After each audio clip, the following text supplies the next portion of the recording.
entered the space of the most entertaining, most hilarious podcast on Friday nights. You got AP, Pac G, and GMS. 3G's family, lock in. Let's go. 3G's, 3G's, 3G's, we the 3G's, 3G's, 3G's, we the 3G's, 3G's, 3G's, we the 3G's, 3G's, 3G's. This is the shit they've been asking for. 3G's, you have to know. Pour up a drink and pass the dro. Friday night's a classic show. Once a week we at your door. Guaranteed laughs for show. If you hatin', just watch the glow. Pay attention and watch the flow. AP the captain, he's steering the ship. A book in his hand, a gun on his hip. Packy say solid titanium bricks, vibranium shit. No phasing the kid. GMS on point, he ain't about to miss. Smoke in the air with knowledge and sense. Triple G's, where we at in this biz? Triple G's, yeah, we at it again. 3G's, 3G's, 3G's, we the 3G's, 3G's, 3G's, we the 3G's. 3G's, 3G's, we the 3G's, 3G's, 3G's, 3G's, 3G's,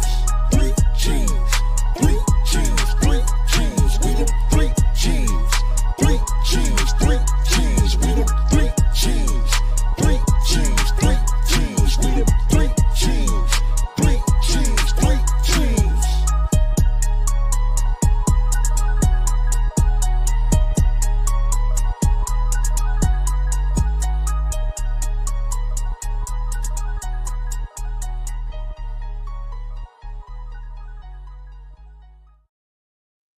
Yo.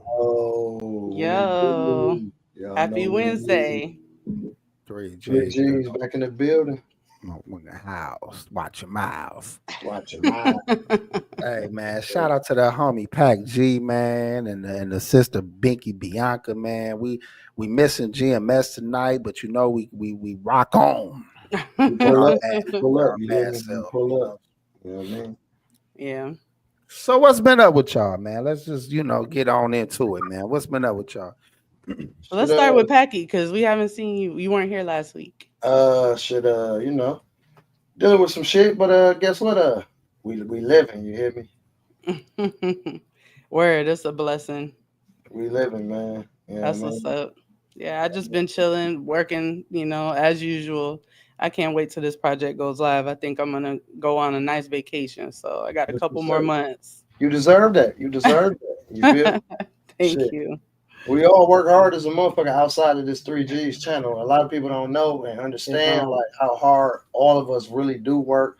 And that's me, you, AP, and GMS. Like we really are hard workers outside of this channel. Yeah, it's hard to sit down here and do that. Yeah, a lot of times it's hard to get here on Wednesday nights, but guess what? We make sure we pull up for y'all when we can pull up for y'all. So we appreciate y'all for pulling up when y'all want us to pull up. Goddammit, you feel me? You hear me? Hey. Word up. Shout out to the D's in the chat, man, for sure. Yeah, make sure y'all hitting like on the way in, y'all. Yeah, OG Mont, my dog. Shout out to my boy OG Mont, man. Salute, my boy. All our real Hot one. Our real A1, man. Hot one, OG Mont. Let's Justin. Tamira M, shout out to you. We love you too, girl. We loved it when we have women in the crowd showing love, We ain't run them all off yet. No. I'm working on it. I'm working on it. Thank you, Tamira. We here. 3G's. Hold it down for us, sweetie. That's what's up. Hey man, unless y'all got some little anecdotal stories to tell, we could get right into it. Shit. All right. So let's get like kind of the dreary news out of the way first, if we can. Right. I wanted to say R.I.P. to Tony Todd. Now most of us don't know him. Stop. Most of us don't know him by his name, but he played Candyman. Oh shit. Okay. All right. The OG. All right. I was like, who the fuck is Tony Todd? Okay. See, yeah, we don't know. You supposed to call that nigga by his real name. Candyman. Candyman, motherfucker. Candyman. I don't give a fuck. Candyman, bro. He could have did anything. That nigga could have worked at the goddamn Home Depot. That nigga he could have been a part of the greatest movie cast of all times. But guess what? We know that nigga's Candyman. Candyman. Nigga, when the motherfucking the names roll at the end of the movie, nigga, I don't give a fuck. He could have been in 12 Years a Slave, nigga. That shit better say Candyman. Slave number 4 was AKA Candyman. It's gotta say AKA. Like you gotta have Tony Todd, but it also has to say AKA in parentheses. G. Real shit. I don't give a fuck what that nigga was doing. I can't, but it's true, like right? Debo. Yes. Yeah, because what was his name? Tiny Zeus Lister, they be like, wait a minute. Yeah. Only real niggas know him as Zeus because I grew up watching wrestling. Yeah. You're right. Ain't that crazy? You know what? Zeus was as big as Hulk Hogan. Exactly. Like, Zeus was a big motherfucking name in wrestling at that time. Wrestling. And he didn't even have to whoop niggas too much. Really? Was he also in WWE or was he in WCW? No, it was WWF at the time. Yeah, but WWF. There's what's the name of that movie, dog, that Hulk Hogan did? That shit was down there a classic too. It was a movie when he fought Zeus in the movie. Damn. What the fuck is that name of that movie? I can't remember the name of that. It don't matter, but at the time, dog, they was big. So Debo took that shit right away from him. That nigga took his whole pass from him. As soon as he played Debo, he wasn't nothing but Debo. He wasn't nothing but Debo since then. But we knew him as Zeus before he was even Debo. We was like, when I first seen him in Friday back in 94, 95, I'm like, damn, that's motherfucking Zeus. That's interesting. I didn't know him from wrestling. I didn't know him from that. So shout out to him. Hey Mariah, girl, see you in there. Shout out to Mariah, man. Mariah been dropping some really nice shows, man. She on the political. I gotta catch up game. On YouTube. I'm so far behind. I ain't been able to get on YouTube for a minute. Know her business, man. That makes your shit and see what you got going on. That makes for some good content, man. You show love and support to us. Like, I mean, we're trying to be more serious too. We're trying to drop some jams at the end of the shows. You know, we ain't trying to just be all trivial all the time. You know what I'm saying? Yeah, that's like Jazz. Jazz we had on the show. Jazz, you know, she's still doing her little thing. The football. Bitches love sports. Yeah, bitches love sports. That's a good branding right there. No bullshit. Bitches love sports. That's a good that brand is like Jazz still amazing. doing her thing. Shout out to Jazz and her channel. She's still doing her thing, growing and everything. And shout out to her. We love it. We love it. Yeah. Mariah said they ain't trying to hear about no politics, but thank you, AP. Listen, what it is. AP wants to talk about it with you. No, I don't. We already talked about it. We had a good conversation. Hard didn't listen. I'm gonna tell y'all out the gate what I told everybody before any of this shit was coming on. I said, I love what Kamala is doing and all of that. I respect everything she's doing. I love it, black sister. Keep being the queen and the woman that you are. But you're not gonna win in a white man's ruled world. Okay, listen. It's probably just for the best that she didn't win because honestly, but she is winning. She is winning in a white man world. Hey, listen. She got a white husband. The bitch was the goddamn vice president of the United States of America. Very high. She winning in a white man's world. Her pussy got her far as hell, you know what I'm saying? Only in a white man's world. The emperor is gonna win this motherfucker. You hear me? I ain't gonna lie to you. Shout out to her. Whatever she got going on, she's blessed. She good. She ain't good, crying. Yeah, she gonna live the rest of her life out just fine. Exactly. All right. All the think pieces everybody make about her, she don't give a good goddamn. I know she ain't tripping because before this shit, she had a life too. You feel me? Yeah. She didn't want to do that shit. She did. That's what I'm called her saying. like, bitch, you got to be president. She was like, what the fuck? Listen. She was smoking a motherfucking raw cone in her kitchen. Like, wait a minute. Hold on. You got me burning my egg omelets now, nigga. I'm trying to make new omelets. Sometimes it's scary to be put in position. I'm going to tell you now, I'm not the vice president, y'all, but I'm telling you, when y'all wanted me to be on this show, I was like, no, like, I don't want to be on camera. I was so scared to do it, but y'all pushed me to do it. Y'all believed in me, so here we are. So, but sometimes you're called on. Audience brought you in with open arms. Everybody love you and fuck with you from out the gate, from being in the chat back in the day. You feel me? So, guess what? Why wouldn't you be a perfect fit? Like, come on now. No, I appreciate that, Packy. I'm just saying, sometimes you get tapped. You just gotta like lights, camera, action, whether you ready for it or not. And I think that kind of is what happened with her. She probably relieved she didn't get that damn job. I wouldn't have wanted it. She at the crib now with one of them big ass wine glasses that you got to hold like margarita ones. Reading all the comments of bitches hating on her and shit. And she hold it like this. She hold it like this. She hold it like this, like yeah. Y'all can comment all y'all want, bitch. But I'm killing her in that comment. They're like, my neck. I'm holding on my neck. This bitch about to get surgery on her neck. Like, she's killing my neck. Slingy neck. They killing her, motherfucker. Shout out to Kamala Harris, man. She got 7 million more motherfucking comments to read before that bitch go to bed. She don't give a damn. She don't give a fuck. She don't. Living her life, my nigga. Like I said, at the end of the day, man, we all got lives outside of what we doing, you know what I mean, inside of the media's eye or the social media eye, you feel me? So yeah, I mean, we love y'all, you feel me? But y'all know we gotta live, you feel me? We got babies and shit, you know what I mean? Like, last name first, and you one of our day ones. He said Binky has been a great addition. I was totally wrong. Binky and Stat Baby are best females on Men Pods. That's a thank you very much. Stat Baby, that's huge. Shout out. That's a huge compliment. I thank y'all for all the love. All right, so let's talk about something else real quick, y'all. Do y'all remember JT Jackson, who was Kevin Hart's friend? What, AP? Will said Packy got 300 bongs filled with chicken broth. Bro, I do. Listen, Will gonna throw. He gonna throw them bits out to their lane. He got a ghost rider. Will got a ghost rider. You can't forget lemon pepper, nigga. This nigga got a ghost rider, dog. He used to be corny as fuck with his jokes. That's why it'd be funny now. Hey, I ain't gonna lie. Hey, Pete, over time, that nigga done seasoned like fine wine, G. You hear me? Shout out to Will. Y'all hear me? Shout out to Will, man. Yeah, for sure. It's being around the smart asses always got shit to say. All right, my bad. That's okay. All right, so JT Jackson, he was the former best friend of Kevin Hart.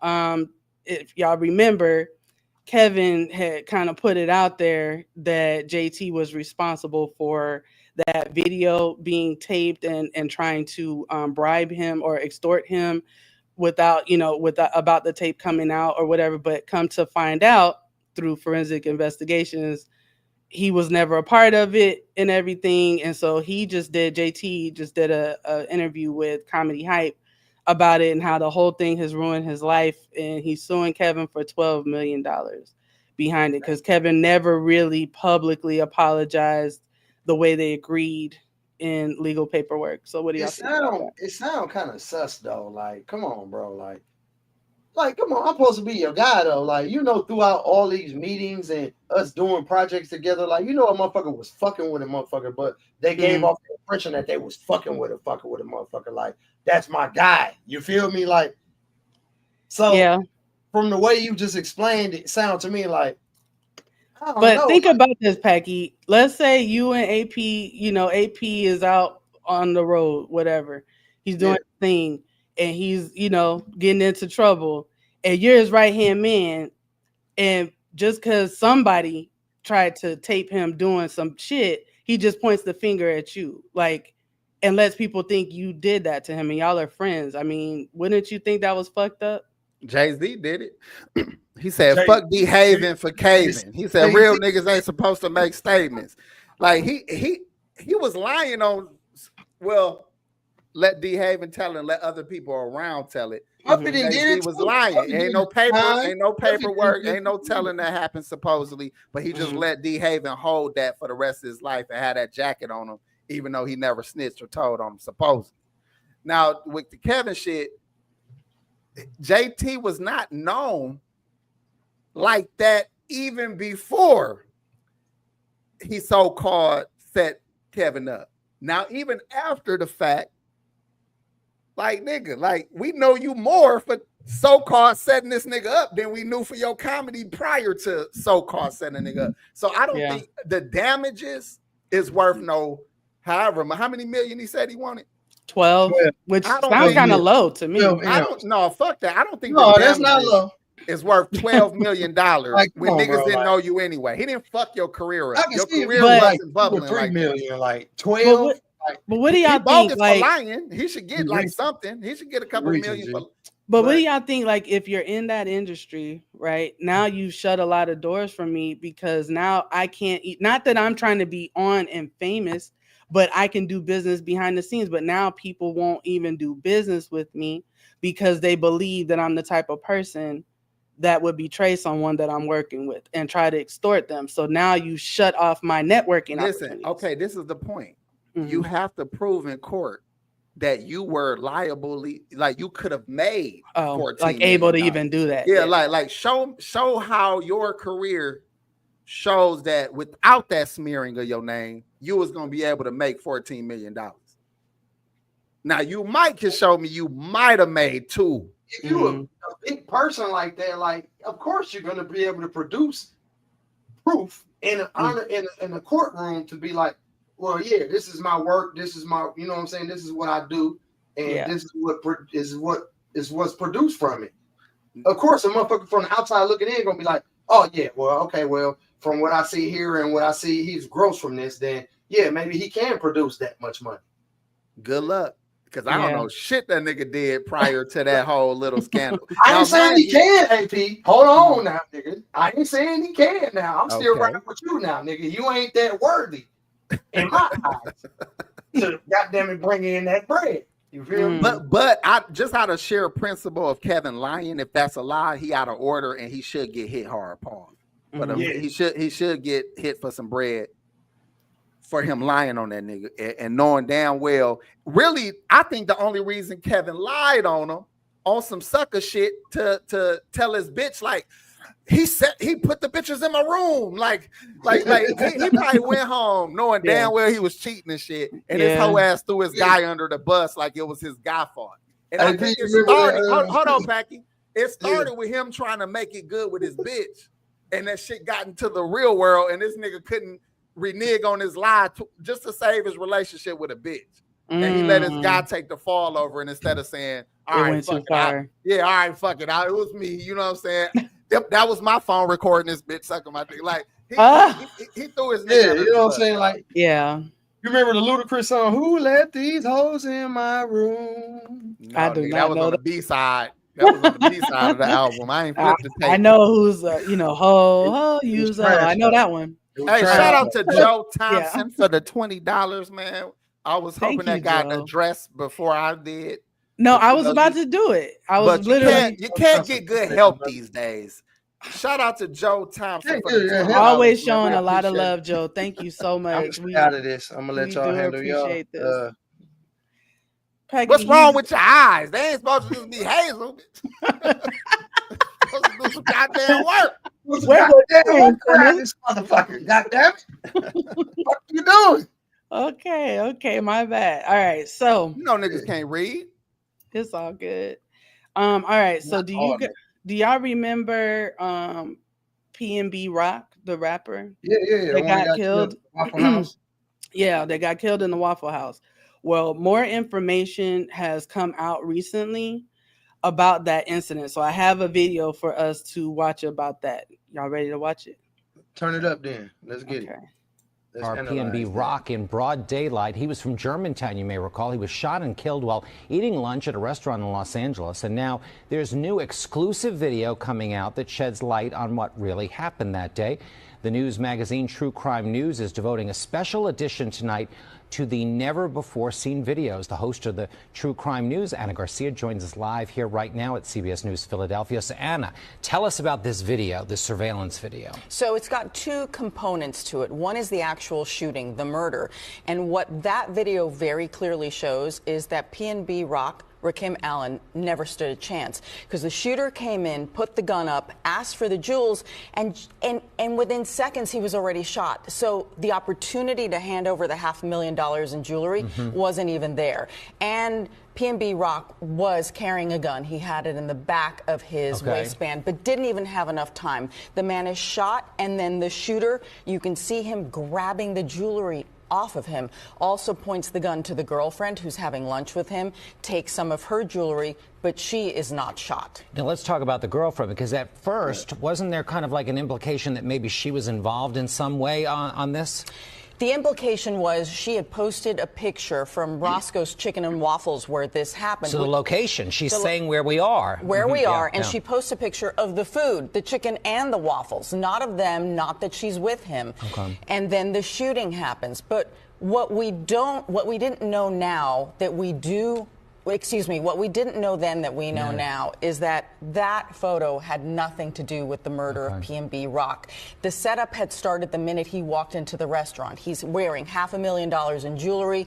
There's someone there who spots him, does a fist bump. We see this on the video.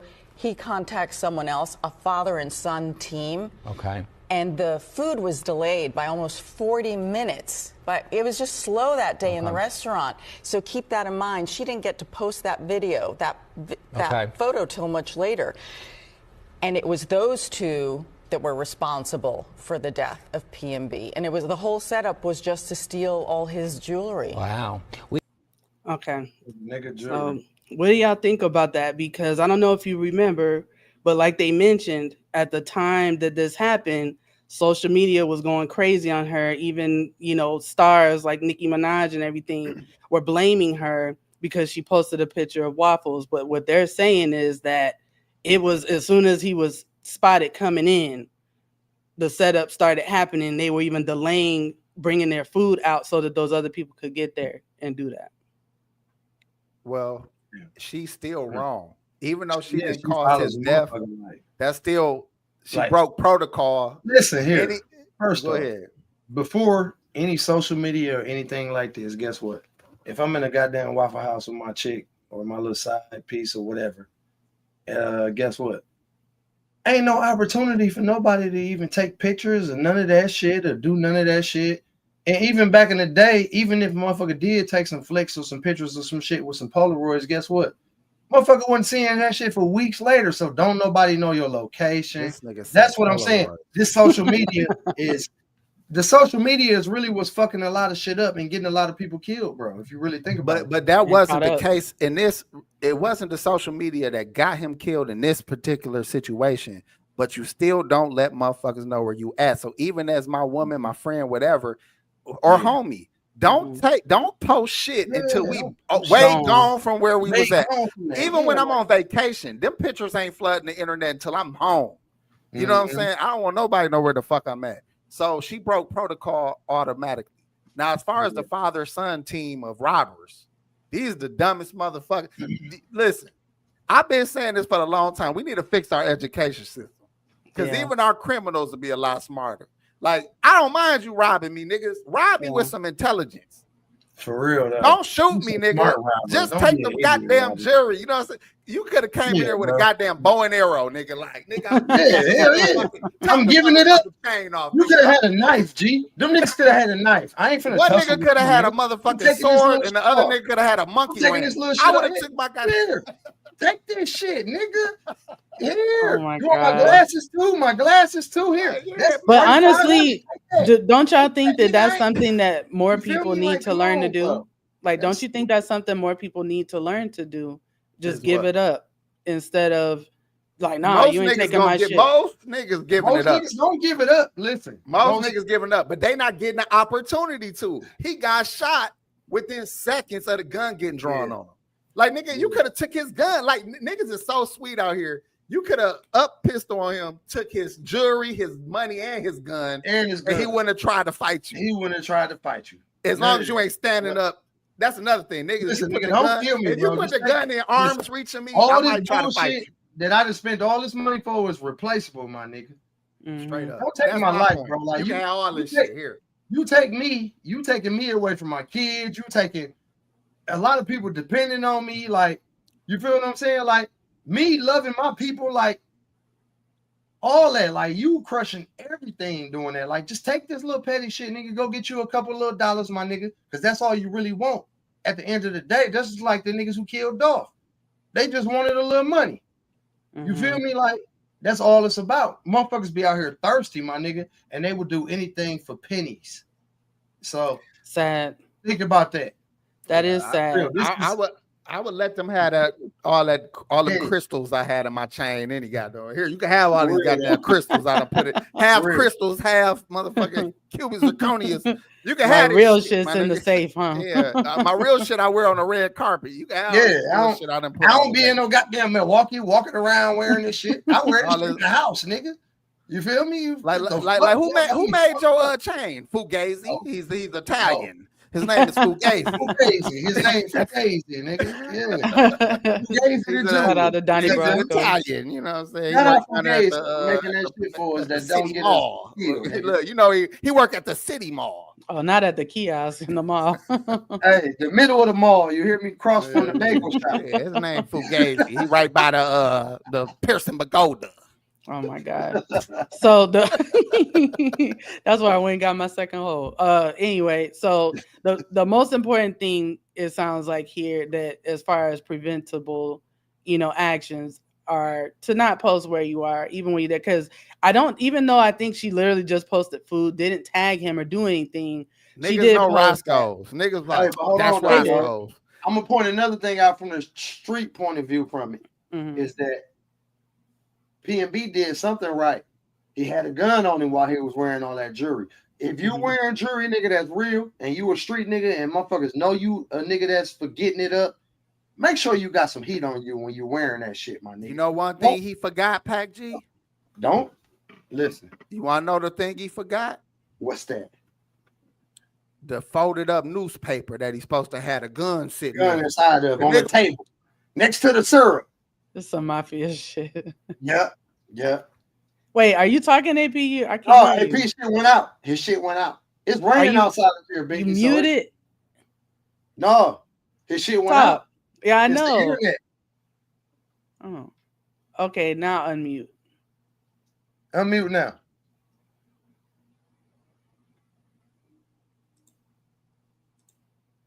Are you muted? Oh, there we go. There you go. There you go. No, we can hear you. I don't know what happened. You went out. No, you went out again. You went out again. Okay, now unmute.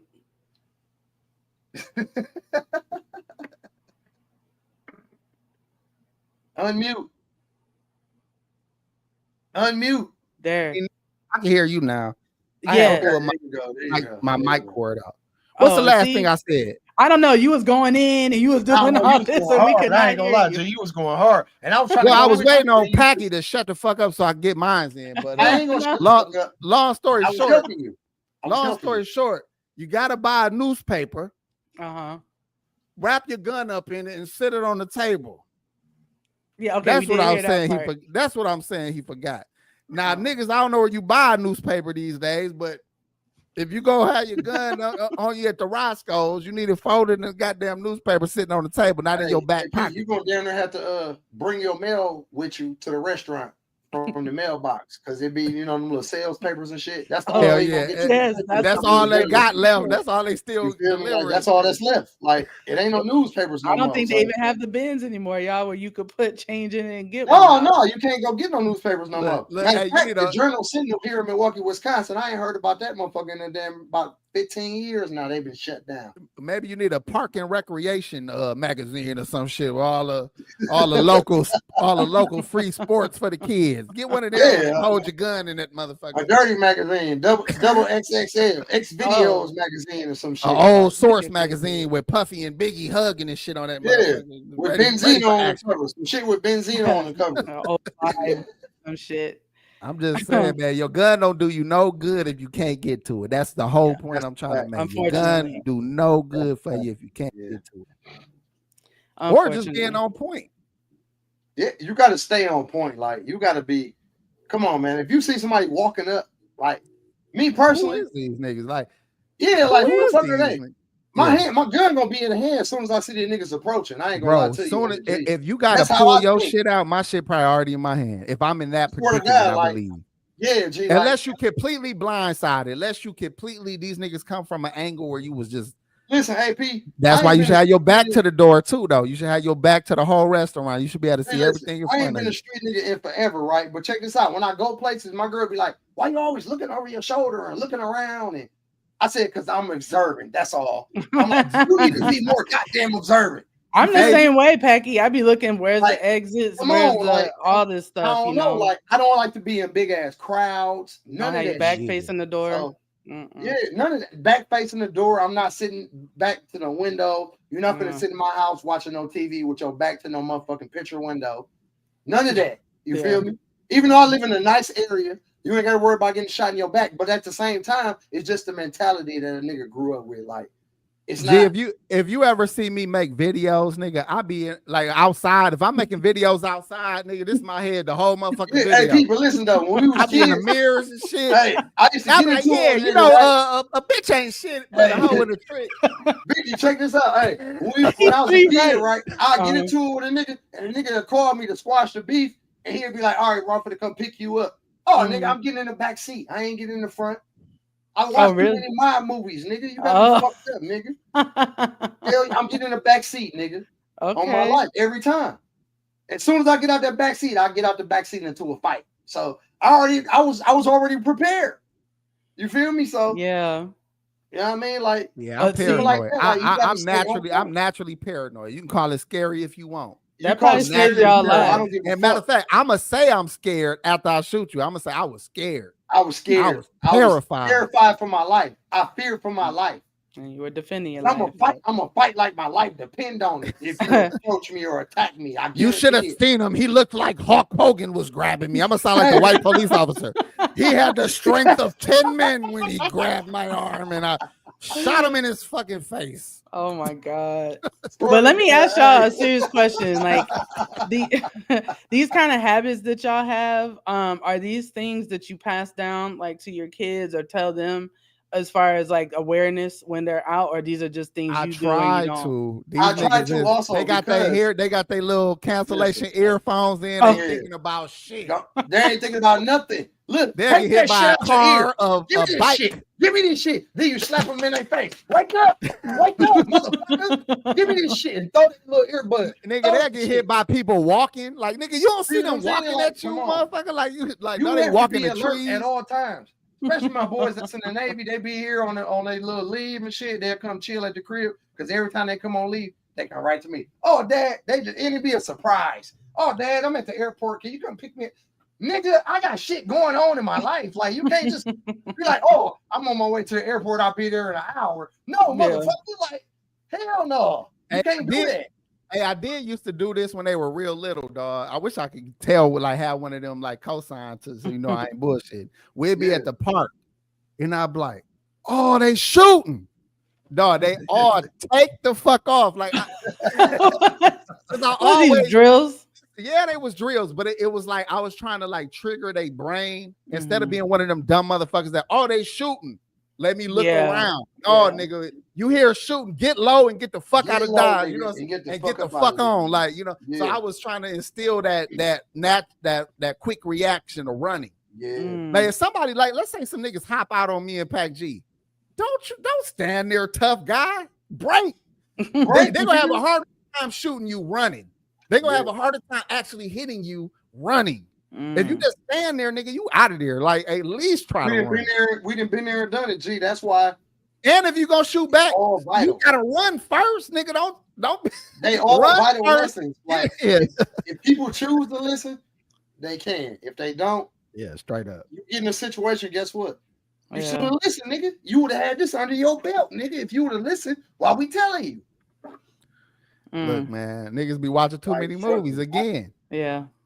Even shooting right. Like, if you train to shoot with your arms in front of you, you protecting your goddamn chest. Yeah. Niggas be thinking this shit cool and all this shit. All this dumb shit. This shit. This the shit. I hate when niggas do this. I'm protecting my chest from bullets. You know what I'm saying? I hate that with a passion. They need to stop doing that in movies. Ain't no nigga I ever seen in my life do that whole ass Why would you do that? Ever? It ain't even cool in a movie. Like, that shit like lame and corny as fuck in a movie. You don't shoot a gun that way. Like, come on, like, and then when you shoot from the goddamn hip. Oh, that's the kill shot. Kill shot. That was on other guys. Man, listen, man. Hey, man. You know, whatever, man. R.I.P. to Candyman and PNB Rock. Yes. What? We just blew past Candyman without a real actual RIP, so I had to. We really did. Yeah, I mean, he was a legend. I was scared to look in. Tony Todd. Tony Todd. You know, Tony, he was 69 is we gonna years remember old. that, y'all? We gonna try. We're not gonna remember that. We're gonna remember Candyman, nigga. Yeah. We're gonna try. We're gonna try to remember Tony Todd, but it's Candyman. It's hard. Listen, I was scared to look in the mirror for years. That was the scariest. That was the scariest horror movie to me. But hold on though. You know what ain't gonna let us forget?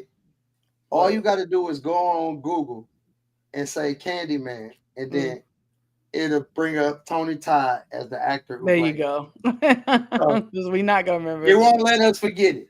Yeah, rest in peace, Tony Todd, aka Candyman. You're a legend to us, sir. Straight up. Or should I say Candyman, aka Tony Todd? Hey, that nigga said I was obliged to come. That's the first time I heard obliged. I was like, you was obliged to come? Like, nigga, you was obliged to come.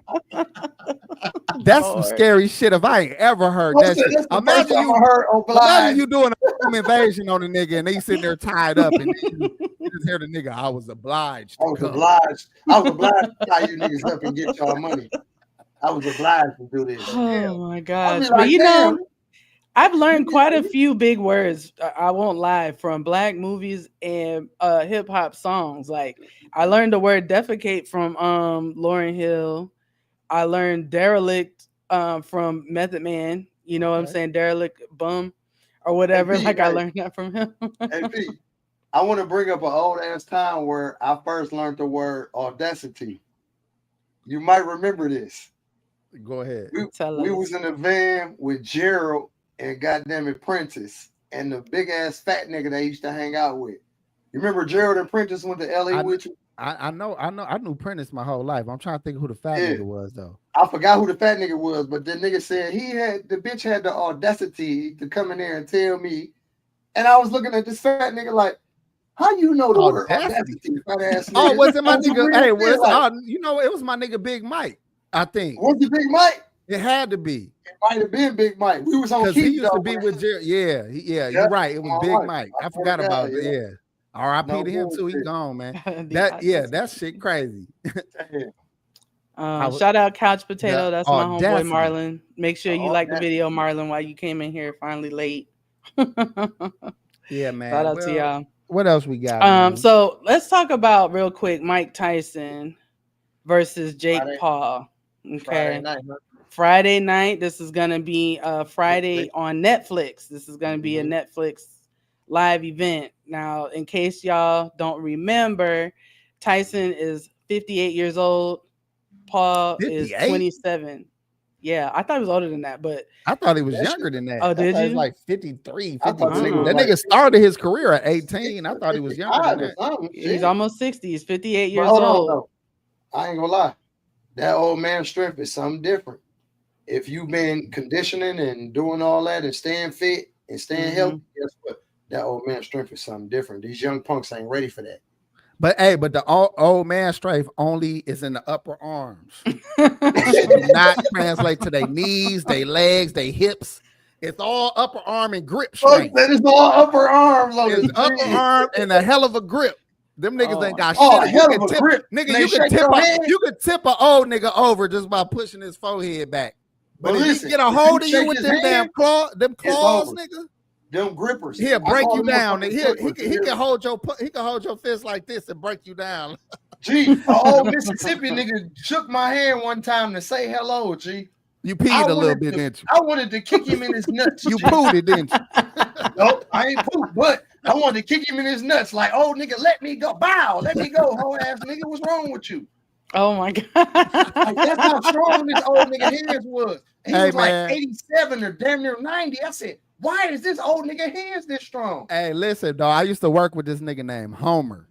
That sound like an old nigga. That sound like an old ass nigga name. But listen. We used to have these big ass wheels of copper. I'm talking about these like 500 pounds. This nigga would pick them up.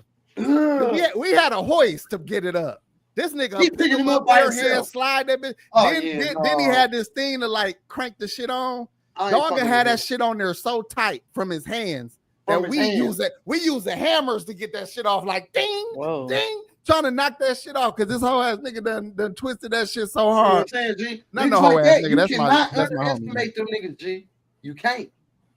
It's all upper arms, nigga. It's grips though. It's upper arms. I'm telling you, them legs ain't shit. That nigga used to shuffle walk. He walked like an old ass nigga. He walked like a wheelchair. You hear me? Yeah, he was getting cortisone shots in his knees and shit. No, okay, so handicap, but it's like fighting a nigga in a wheelchair. He got all upper oh body. My God. That nigga been on the pec deck for like 8 months.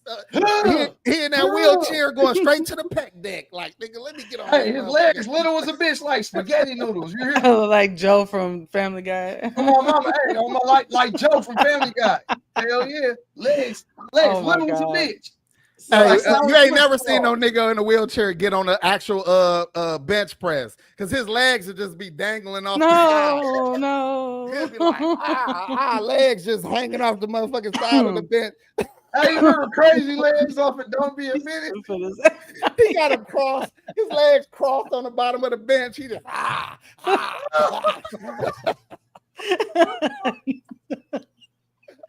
was trying so hard not to. I was trying so hard. You see them niggas climbing to they big ass truck they got to? They pull up to the motherfucker. Like, crazy, bro. You're gonna find out, hey, G, you're gonna find out the nigga driving the truck with a whole knob like the mic on the motherfucking Blue Yeti. That nigga, hey, he fold his wheelchair into a little ass cube and shit. Put that shit on. Shut the Keep that motherfucker in the back seat, nigga. Oh my God! Stop. He got 415s in the trunk of the pickup. Hey, hit the gas pedal with his fingers and shit. Like, we going to hell. We going straight to hell. His F-150. Anyway, we going straight to hell. We going oh shit! Hey, that nigga gonna be down there waiting for the fade with his legs back. Like, yeah, nigga, I got my legs back. Hey, Pete. He be trying to take us with him. Hey, Pete, when we was young, all the hustling we did, we made a vow that we was gonna end up in hell one day. But this show right here, listen, this show right here, it's guaranteed. We just got a guaranteed pass to I see you there. Like God would be like, I know you. Hey, if I joke on you, that mean I fuck with you. I see you there, G. So if I joke on you, that mean I fuck with you. Right. Anyway, so do y'all think Tyson can win? Who do you think is gonna win between the two of them? I think it's gonna go the whole time. I think they got a gentleman's agreement behind the scenes. I think they're gonna try to make it look like a good fight. And either we're gonna be hella disappointed because they did a bad job of acting, or we're gonna believe that it was a real fight and want to see a part 2. But I low-key think Tyson is gonna take it a little serious once he gets in the ring. If he get hit too hard, yeah, he's gonna unleash. That's what I'm worried about. Like, he gonna take it too serious, and he really gonna try to go all in. Like, he used to go. Like, can I say something? That's why you the beat. That's why you the beat. That's why you the beat. Jake Paul. You hear me? Listen, Jake Paul is a hard-hitting white boy, though. So I am also scared. But yeah, he is, man. I gotta give him his credit. He hit a ton. He knocked niggas out. So I am worried a little bit. If it gets serious, and because I don't want to see Tyson take that abuse or just get that kind of damage at his age. Elderly abuse, G. If you shouldn't get hit that hard at 58, my nigga. No. I don't give a fuck who you are. No, you know, you done bit ears off in your career. That's a 58-year-old head you got, nigga. That's true. G. Yeah, Jake Paul had just bought an ear cuff or something. I saw earlier today a gold ear cuff, in honor of the fight because I guess he want to protect his ear or some shit. I'm sure he's not gonna wear it in the ring, but just building up anticipation because it's like gold and diamond. Listen, I'm excited to see it. You know what I'm saying? I want to. Are y'all gonna watch? Y'all are gonna tune into Netflix Friday? I'm watching. I ain't gonna lie to you. I'm watching. I want to see him fight Andy Ruiz. Andy Ruiz. I want to see him fight somebody like Tank. That's what I want to see Jake Paul fight. Are they in the same weight class? I know they ain't. Yeah, they're not. No, not even close. But what's the It's just me. What's the guy, Packy? Is it Deontay Wilder? Who's the Wilder? Oh, he's done. Is he done? He's done. Yes, a rap for Wilder. Yeah. Oh, okay. I don't even think he could draw a crowd. Kind of disappoint me. I had a couple dollars on the nigga and he let me down. So I ain't been fucking with him since then. But what he been having going on since then? I don't know. I don't know. I was trying to think of what was the phrase that went viral that he had said. That's what I was trying to think of, but it don't matter. I was just trying to see if maybe y'all thought he could fight. I guess he's done for. I don't even want to think about the nigga. The nigga lost me a couple dollars, so whatever. Okay. Listen, it might get washed. It might be that. If it's real, it might be that. Because y'all got to realize Tyson's end of his career, he couldn't go more than 5 rounds. No, he couldn't go when he was young. That was when he was in his 30s. Yeah. So if he does, 17-year-old Tyson. But if he does lose, will this damage his rep at all? Like, what do you think it will do to this day? Nothing. That's what I want to think. Nothing about his rep. Because again, that's why you don't fight a gay dude. Because if the gay dude hit you once, you got stolen by a gay nigga. You know what I'm saying? Like you got beat up by a gay nigga. Don't talk to me. And if you beat his ass, you beat up a gay nigga. Like that's the same thing with an old nigga. You know what I'm saying? Like you don't get no point. Yeah. So like if you get into it with a nigga at a bar, the nigga you get into it with, he got ammo on both sides. He could be like, oh well, whole ass nigga, I ain't that gay nigga. You feel what I'm saying? Or you could be like, oh well, nigga, I ain't that gay nigga. That's why Marcus and Corey should have never fought. Because let's say Corey swung that little bitty arm at him and it hit him and just slid off his face. The small hand just gave him one like wow, you know what I'm saying? And then we'll look at Marcus like, why you do like that? You know that little ass arm didn't hurt. You know what I'm saying? Oh my god, hero. That's like a nigga scratched you with one of them old wooden spoons that used to be hanging on the like a nigga just took it by your face. That's hung on the wall, slid it across your face. Right there behind the stove and shit. That's how Corey arm built, like that wooden spoon and shit. Oh my god. With this on it. This right here. It only got this. It looked like a little chicken, a little wooden fork. Your mommy and them used to get chicken feet and shit like that and eat them. If you're a country black folk, or it's been in like a stew, or something, some broth. Listen, the chicken feet, that's how it looked, like Corey shit, like AP said. Yeah, I get y'all crazy. Well, since he brought up Corey, we might as well go ahead and talk about Corey. So, to refresh y'all memory, Dr. Cheyenne Bryant was on Cam Newton's podcast about a month or so ago. And, she had a lot to say about how Cam lives his life and the things that he is doing, right? And the way he's conducting himself. Now, she did go on the Breakfast Club. Well, actually, Corey ended up going on Cam Newton's podcast not too long after Dr. Bryant was on there. And Dr. Bryant went on the Breakfast Club yesterday. And she even said that she would like to talk to Cam's woman that he's with right now, because his woman, she is content in the relationship. She's saying that, even though he admitted to cheating on her since they have been together, that, that's where she wants to be. Now, all of social media, all the women want to save her and they want to take her away from that situation. Dr. Bryant says that she wants to talk to her to help her navigate the relationship, whatever that means. So what do y'all think? Do you think it's anybody's place to try to step in to someone's relationship that says they're happy where they're at? Can I go first, please, Binky? Yeah. I ain't never been married, but I got a whole lot of niggas that been married, and I've watched their experiences and grown. Also, I have grown from seeing them live with their wives and the way they handle their relationship and their everything they have going on.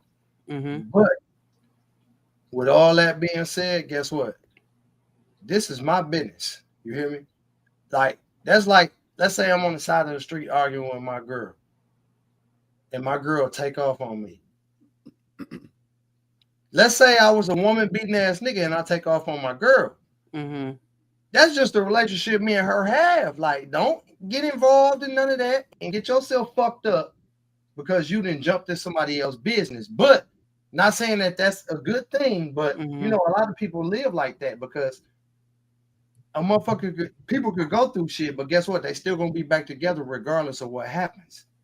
So you can intervene in somebody else's business, and you're gonna end up being the one that's fucked up in the end because them same two people that you intervened in, they're gonna be back together and back talking shit about your goofy ass because you done went down behind some bullshit that they had going on because you don't know that's what they got going on. I will say this though, because I kind of agree with you about getting in other people's business, but don't put me in your business. Don't address your bitch physically in front of me.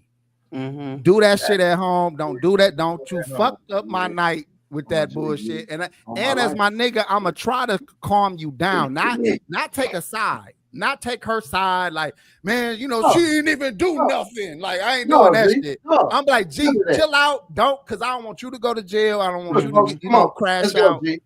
But if you swing on her and I'm now out you of it. imitating me. I'm out of it, but listen, I'm not there. I can't fuck with you now. Now I can't be where you at because you're gonna put me in that dumb ass shit. I don't want to be a part of it. Yeah. Don't you involve me in that shit. Hey, P. You been that type of nigga to not get involved in nobody's shit, just like I have. You feel me? All our niggas, like we done been around our niggas and seen them dealing with their females and all that kind of shit. They get into it. Guess what we do? Stage left, goddammit. We exit. Or we come get you. Like if you call me, like you done called me, like man, come get me, man, because this shit going. Yeah, bad. but like, yeah, exactly. Like I ain't got nothing to say about what's going on. Let's go. Let's get away from this shit. Yeah, like. I ain't gonna, when I get with you, I ain't talking about what's going on, nigga. I'm escaping that. You feel me? Like, I'm gonna put all that shit aside. I handle that at another time, but I'm not gonna bring my negative energy into your world. But what do y'all think about, because y'all are more talking about like something happening in front of you.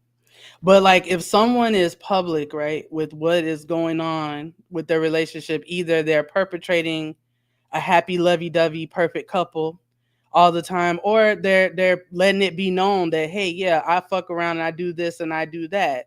Like, is it anybody's place to try to rescue somebody from something that they know what it is? If she know he cheating. My big problem with that is we assuming that she ain't cheating.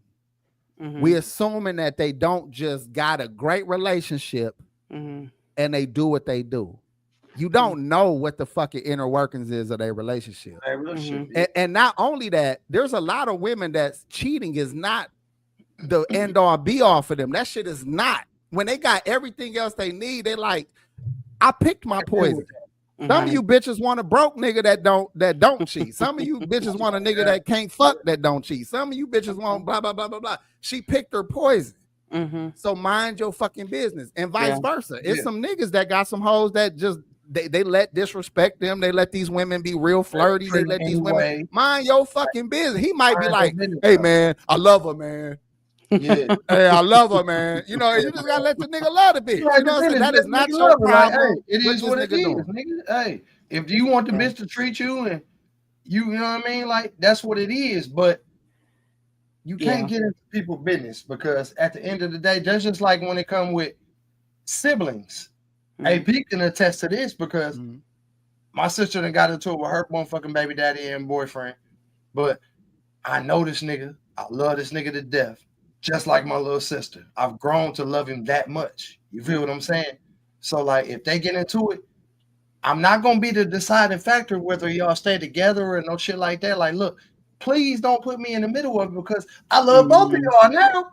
Like, hell yeah. My little sister on the G, she's gonna get the motherfucking more of a factor when it comes to it. But at the same time, I'm still gonna give you your benefit of the doubt because I'm a nigga. And you know what I'm saying? Like, women be tripping and shit. But I feel like Cam has a responsibility to protect her, okay? Because that is his woman now, one of the mothers of his children, and he should protect her. And if y'all do have something going on, I feel like he shouldn't feel, coerced or, under pressure to admit that he's cheating on her just because Corey asked him on a show. You don't owe Corey the truth at the expense of your woman's reputation. So you think you should have lied to Corey? Yeah, who is Corey? Yeah. No, I don't cheat on my girl. What is he gonna do? He could have said that. At the end of the show, on the show, I'm gonna tell a motherfucker, hey man, nigga, how you interrupting from the back, nigga? Show your face if you gonna interrupt, nigga. You been interrupting all day, nigga. I thought you was taking a shit. Let me talk. I ain't been on here for a while, so I got some frustration pent up. So just okay. Just let me talk, light skin nigga. All right. Okay, sorry. Hold on a second, Packy. Hold on 1 second. Let's hear what AP was gonna say. Go ahead, AP. Nah, I don't want to speak now. Looking ass nigga. Hey, look. Hey, Mariah said, as a woman, you have to let a dumb hoes be dumb hoes. We know what's up and they know what's up. They'll learn the hard way. But that ain't even what I want to say. Now, I forgot what the fuck I want to say. But go ahead. Well, we were talking about protection. He should have lied to Corey. I don't know. Oh, yeah. Mm-hmm. And then you hold your thought, Packy, because I want you to get yours in too, Paul. Go ahead. He was pressing Corey for his words for a good 20 minutes before Corey pressed that nigga to keep it real. I agree with Corey asking him and putting him on Front Street. Nigga, you just tried to make me seem like a bitch ass nigga. You just tried to make me seem like a misogynistic asshole of a man. Now, nigga, since you want to go there, let's talk for real. Since you want to talk, let's talk for real. I think that was the energy behind the energy of that conversation. Now, any other time, of course, he don't owe Corey no answer at all, but don't give an answer at all. Say, you know what, I prefer not to speak about my family. You know what I'm saying? This is about you, Corey. Yeah, this is your interview.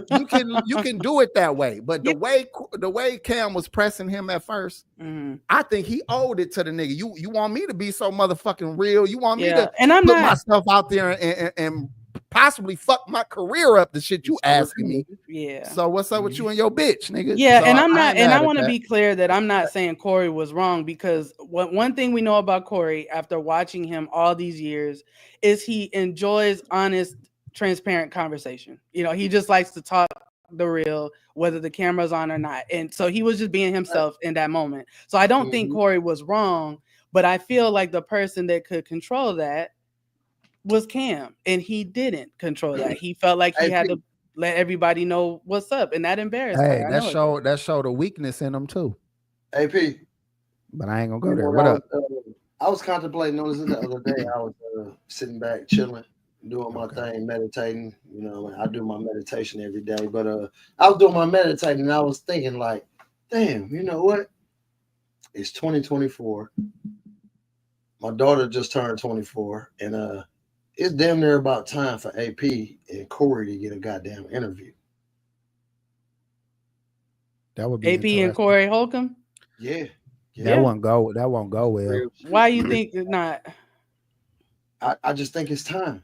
No, I mean, I think it would be great, but AP, why do you think it wouldn't be? I have my thought about it, but I want to hear what you have to say. I know you. Well, I'm gonna be in the background when y'all do it. So I said a lot of things over the years that I'm going to stand on. You should though. And for me to stand on them, they may offend them even more. It don't matter. And it's just gonna wouldn't be a productive conversation. You know what I'm saying? It don't matter. Guess He's not mature enough to bear. He's not mature enough to just go man to man with somebody. Not in my predicament. But at the same time, G, listen. Think about the views we would get. Nigga, you act like, of course we would. First of all, Corey bring views. Like there's no doubt about Corey is not polarized. You bring views too, nigga. You ain't no goddamn. Nigga, I don't know, nigga. I could bring a good 10 or 20 to the motherfucker. No. It'd be a good nigga. If what nobody say, what nobody got to say, nigga. Shut the fuck up, nigga. Listen. Yes, let him get this love, Packy. Give you it. A goddamn star, nigga. Just like me, nigga. You feel me? We stars in our own right. Listen, Corey, he a comedian that we've been watching. We grew up watching this nigga. But at the same time, guess what? We done put our motherfucking mark down on this motherfucking YouTube shit, G. I fuck with you on that because a lot of people do enjoy and appreciate what we do. But shit, nigga. I'm gonna feel like flowers, nigga. I feel like Little Mama though when she walked on stage with Jay-Z and them. and Alicia Keys. And that's how I fuck around. That's how I look. You know what I'm saying? I come in there like, and Corey and them was like, I'll be Beyonce trying to put. What is this nigga doing?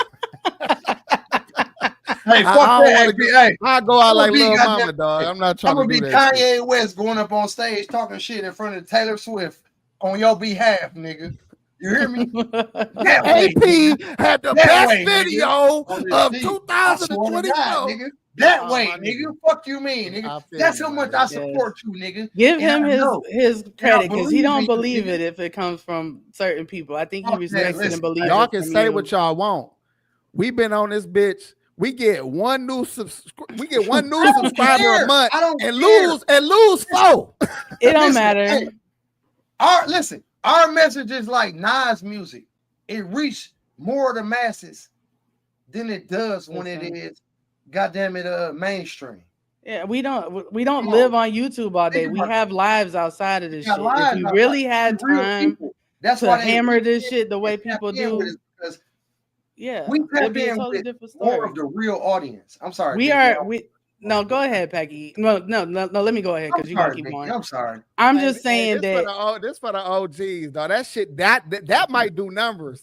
That I re-upload the Me Today argument. Oh man, that shit was, no. I wouldn't never do it, but that shit hilarious. I just talked to Misha 2 days ago. I talked to Misha shit. That shit would do numbers though. Hey, listen, listen, y'all. Hey, y'all. Everybody on 3G's, I want y'all to know this on the channel. Listen, my upper console is the people that I need to talk to in my mental state and shit that I got going on in my life. The people I trust with my information is AP and Meech. So I talk to both of them brothers on the regular. So if y'all didn't know that, hey G, if we had a cartoon, this how I want Meech to be in it. He gonna be like your spiritual guide. That nigga gonna have his gray fro out. He gonna be in this little grow house. He always gonna be sitting Indian style and shit. And you just go in there and just go and get game from him. You know what's so crazy about Meech is that Meech ain't been smoking. Meech ain't smoked in damn near 3-4 years now. That's bullshit. No, it's not. No, you know why? No, listen.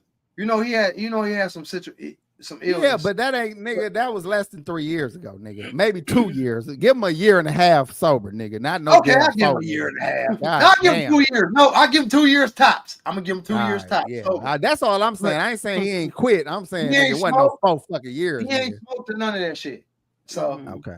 And he been on it 100%. So I know when I talk to my niggas, I know when they lying to me or they telling me bullshit. So when I'm gonna tell you right now, that mean that's a whole new nigga right there. I ain't never seen that nigga not under the influence in 20-something years. So I wouldn't even know what that nigga sound like. Not high. Listen, AP, it's a fresh-minded Meechie. You hear me? He like, my brother, I had to elevate to like on some real shit. Fentanyl, like my brother. I am now a fentanyl head. But he's a cold nigga though, because he been there and he done done it all. So like he don't down a motherfucker on whatever they do or whatever they got going on. But he just let a motherfucker know, like, look, man, in the long run, it might work out for you, just like it didn't work out for me in the long run. But I still got love for you. I'm still showing you love. Like he's still wisdom minded, just like you. Like, you know what I mean? Like that's why I say y'all my upper, the ones I go talk to, and when it's time to, you know what I mean? Well, I'm glad, man. I'm glad for Meech, man. I wish him nothing but the best, man. That's still my nigga, man. Yeah, man. Shout out to you, man. All right, now back to Dr. Bryant and Corey. So besides her talking about wanting to talk with Cam's woman, she also has some choice words on the Breakfast Club about Corey. So let's take a listen to this. Was that I seen? You know, Corey Holcomb said some things about you, about not having your degree and where you started off as I guess working in a strip club. Is any of that stuff true? You said you're not a real doctor. You said, yeah, you're not a real doctor. No, so I have 4 degrees. 3 are in psychology, 1's in Pan-African Studies. My doctor degree is in counseling psychology. My master's is in marriage and child therapy. All degrees are in psychology. Where this Corey Holcomb thing comes from is I was on a show 10 years ago when I think it was before I even had my doctorate degree. And I'm sure it was. Used to being able to be very disrespectful to women and do his thing. You was on the show with him or just? He was a guest on a show. I was co-hosting. Okay. He was a guest. And I drilled his ass, to be honest. It's on YouTube. People could, look at it. And I cut into him and I said, you seem like you are inferior to white men. and you seem like you got daddy issues, and you seem like you got mommy issues, and you got kids that don't even talk to you or respect you. They don't like you. It tells a lot about your character. Now, this was 10 years ago, okay? And obviously, he's still in his feminine because he's still holding a grudge over it. You know, this is like interviews are interviews. Are you saying you do them and you move on to the next? And so, was very upset. And I feel like in that space, he was, y'all could watch it. He was dumbfounded. Like usually he comes back with the, FUB or he has something to say. Or he's, he got a mouth. He was really just like, a deer with headlights. He was just like, oh my God. The interview, the person podcast we was on, everybody else was in there was like, we've never seen Corey be this quiet. We've never seen anybody be able to respectfully check him in this way. After we were done with the interview, we went to take a big picture on the backsplash, and I walked up toward him. You know my personality, I'm very playful. I walked up and I'm like, let's take a picture. He wasn't feeling the picture. 10 years later, I think he looked at it with his failed comedian career, because he's been attempting this career for about 45 or so years with his failed comedian career, his failed marriage, and I'm not saying this to be mean. Y'all can just research it. It's true. Doc, and his failed parenting skills with his kids, because none of those people deal with him. I think he looked at it like I get to kill two birds with one stone, which was smart. I get to humiliate her back in some kind of way, which it didn't work, or I get to ride on her back because she's going viral. I don't have a career. I do. He doesn't have a career. So you got a good comedy career. He does stand up. He just stays in 5150 is a big podcast. Exactly. Where he be at? What? Where he be at? Thank you. We back. That's just hilarious. Saying where he be at? We back. So, That was her deep ass voice. The point is, I think that he did, and this part I'm not knocking him for. He did what any, to me, career-oriented business person was supposed to do. I see an opportunity. Let me take it. Let me create a narrative. But what happened was, all it did was bring more attention to damn Dr. Bryant. So all people did was research me more, which is what I wanted them to do. All people did was find out for themselves, she is a real doctor. She has these degrees. She's been doing this for a long time. This woman started off from Teen Mom, a family reunion, which we were the biggest show on MTV. She not only was the on-camera life coach doctor for that show, she co-produced it and developed the show. So what happened was, he brought attention to where people were able to go in and do what I want them to do, which was research more of me, get more background on me, and say, hey, let me make my own. Like she had the ultimate game plan. These bitches is my stupid. really good friend Shaquille O'Neal says, which is one of my, we've become pretty much like best friends now. He's like, Doc, he's like, he says this, I hate when he says this, but I love it. He goes, Doc, trust fund babies don't give attention to the ones who have nothing. He goes, so let the good and bad attention do what it does for you. Let it do what it does. That's right. And I'm not a trust fund baby. But what Shaq is saying is, when you hear and they hear, all it does is magnify you. Right? The small dog has to stay in the small dog park. They're just not allowed in the big dog park. The big dog. Man, cut this shit off. This shit taking too long. This bitch ain't saying nothing. I could address everything she's saying before finishing this shit. So go ahead. You could talk, and then I'll play what Corey said. This is what he said. This is a joke. First of all, for one, she can't even hold a candle to Corey Holcomb. We'll forget about this bitch in another week or two. Corey is a legend and will be that. His name will ring bells for a very long time. So don't say that she's the big dog and he the little dog. That's ridiculous. Then she act. This is the problem with women too. Sometimes you bitches can. Oh, I'm so disrespectful. Let me draw. Let me draw. Hold on. Not you bitches. And this is. Hold on. I got to fix all this. Hold on. Okay. All right. I'm ready. She would have did better by just simply gracefully saying something like, you know what, shout out to Corey. I don't know why he feel like he feel, but much love to that brother. She could have said more and done more for herself and more shade on him by just simply gracefully saying some shit like that. As opposed to going in for 20 minutes saying shit that ain't accurate, saying shit that nobody believe but yourself. Saying shit that makes you look less like a doctor of psychology and more like a petty bitch that's salty. You just did yourself damage by your response instead of just being the bigger person and using your degrees and using your psychology to obviously address this better than you chose to address it. It was a joke. I think that she got caught up in clapback culture. I think what happened there, because she was offended by, his response to her. He was very annoyed with her when she was on there talking to Cam, and he came at her pretty strong. I mean, like I can't deny that. Like she didn't do anything personally to him at that time, and he really was going the fuck in on her. One more and thing. I think that's where this came from. One more thing. Y'all need to go back because she didn't tell y'all where to go watch it. Zoe go back and watch Zoe What Show with her and Corey on it. She didn't own that nigga at all. And matter of fact, what he did was challenge her so bad because she tried to shit on him back then. And he addressed her. So if anybody's, they got beef because she tried to play him and it didn't work out her way like she's trying to claim. So go watch that interview. And secondly, I think she owes Corey some thanks because she did not have her doctorate back then. She was not a doctor, but she was still calling herself doctor. Corey dug into her ass so bad back then, that probably motivated that bitch to go and get her goddamn doctorate. So she probably owe that nigga more respect than she giving him. So I remember this altercation because I used to really watch Zoe shit back in the day. And I remember it didn't go like she said. So then she said the people in the back was saying, you own him. Now, if Zoe's soft ass took this bitch side afterwards, that's another conversation need to be had. I don't think he did. I think even Corey, and I'll play, some of what Corey had to say, but I think that Corey, he was trying to give Zoe his props. He's like, I was on Zoe's show. She was on Zoe's show with me. And, all right, let's hear Corey. Let's hear Corey's response to it. I couldn't listen to that chick no more, man. Okay, hold on. And listen, this is not a man. This is not a woman hater. If anybody know my content for years, I never shit on women just for the sake of shitting on women. I'm very even keel. If I feel like a woman wrong, I'm gonna go in. If I feel like the dude wrong, I'm gonna go in. So this ain't a woman hater perspective. I just think she wrong, and I think she got her facts crisscrossed.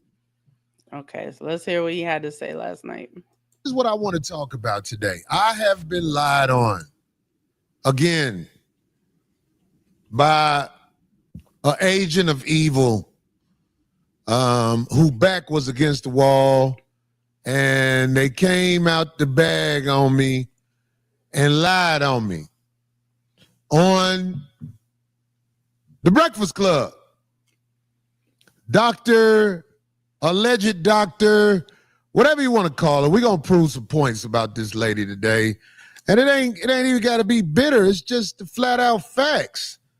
I mean, like, we're dealing with mental illness here.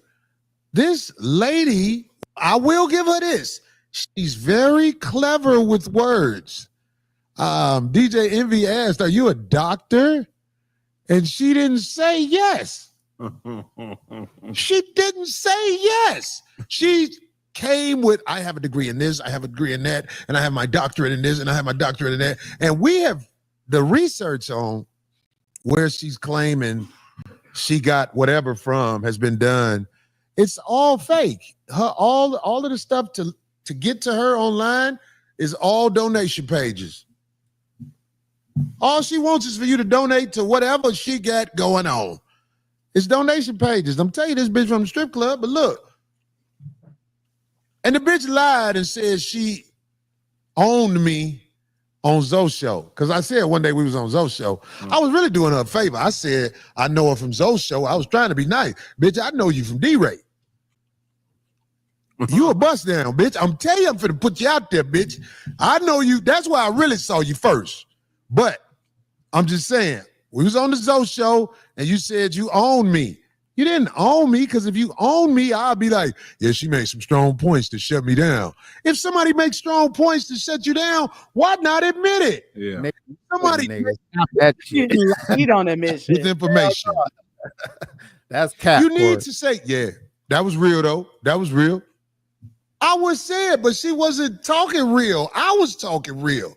Can we play that video that we put? We added a little 5150 mix to it. Thanks to the homegirl. All right, hold on. I'm gonna skip this because they had like some music on it. Hold on, but I'm gonna get back to where he was talking. Right here. Getting to know women, kids, because I know my heart ain't in it. I'm not into the thing like that, so I don't really need to be around your kids. I avoid kids. Right. She agreed and said that's how she moved with people. What are you talking about? Don't no doctor do like me. I'm the world's greatest. I'm the world's greatest. I ain't even trying to brag, but I'm just saying, old girl flat out a hustler. I watch her when she word things. It's a brother that did a breakdown of Cheyenne Bryant, and he needs credit because he saw how she basically pasted something someone in her family did and put it on her bio. I think someone in her family was an actual doctor or something like that. A man. Anyway, we're going to get this brother name and give him his credit because he did extensive research on her. And everybody who did extensive research shows this. Because, like, if you ask the lady flat out, because a lot of people don't know how to talk to her, I'll be like, are you a licensed doctor? I want to see you slither out of that. Not with me, because I'm not regular. When you're talking to me, you know what I'm saying? I'm watching you.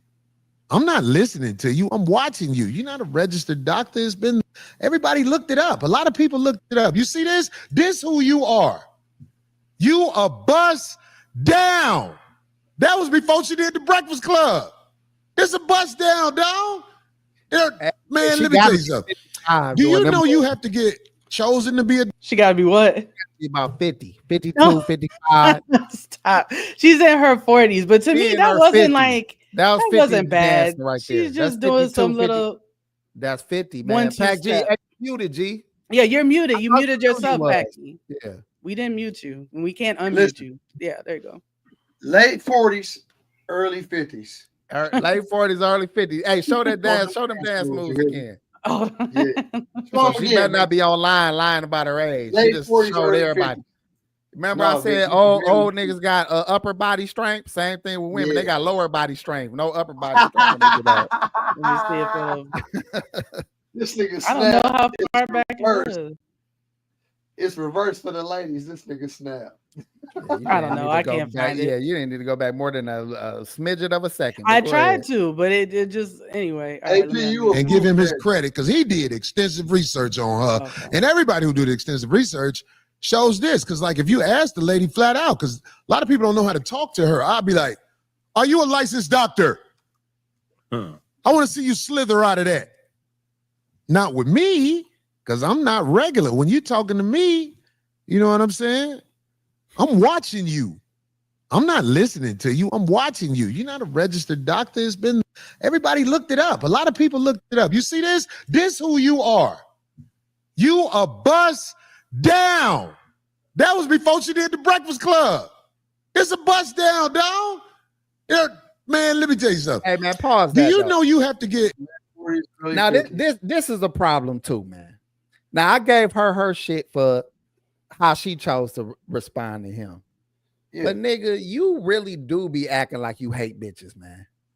Like you act like you don't like women sometimes, nigga. This nigga Corey think every bitch is a bust down. Now, mind you, every bitch is capable, every woman is capable of doing something a man don't like.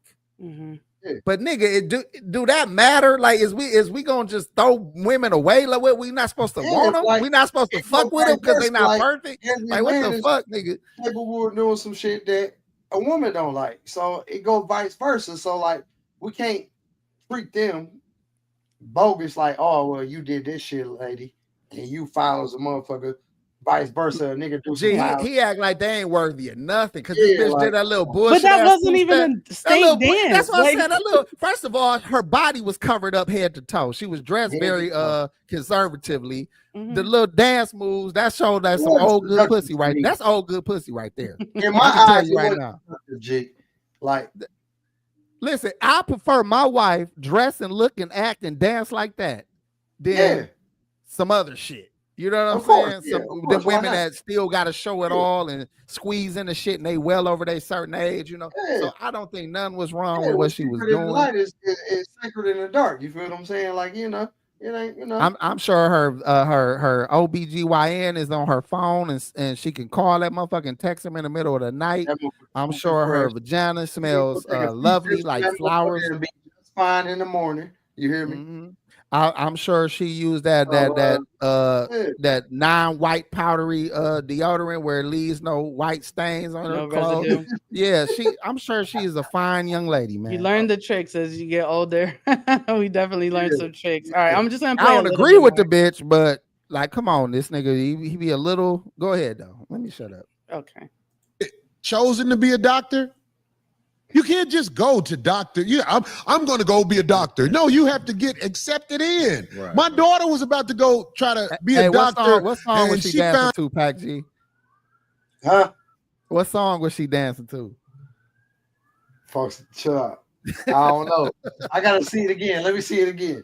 Play it again, man. You know I have a hard time finding it. Hold on. Big, play it again, please. Hold on. I'm gonna try to pinpoint this shit. You know, I'm a music motherfucker. I think someone in her family was an actual doctor or something like that. A man. Anyway, what?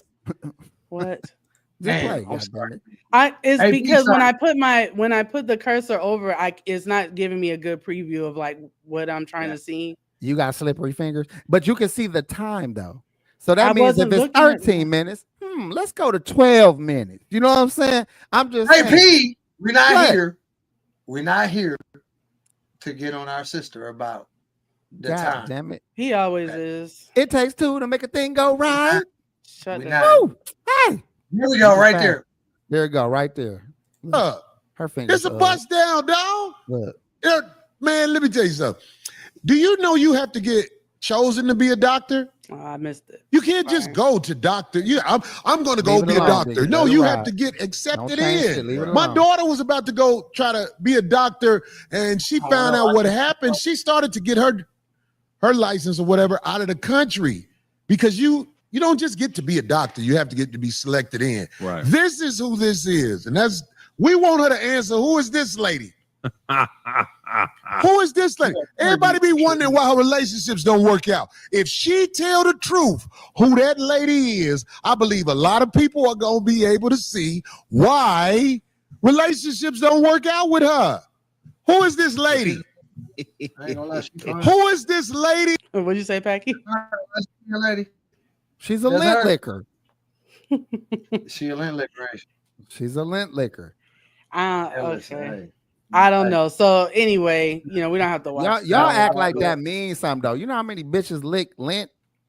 A lot. But listen though, AP, I'm not gonna sit back and not watch her lick lint. I'm just saying that don't make or break her as a woman.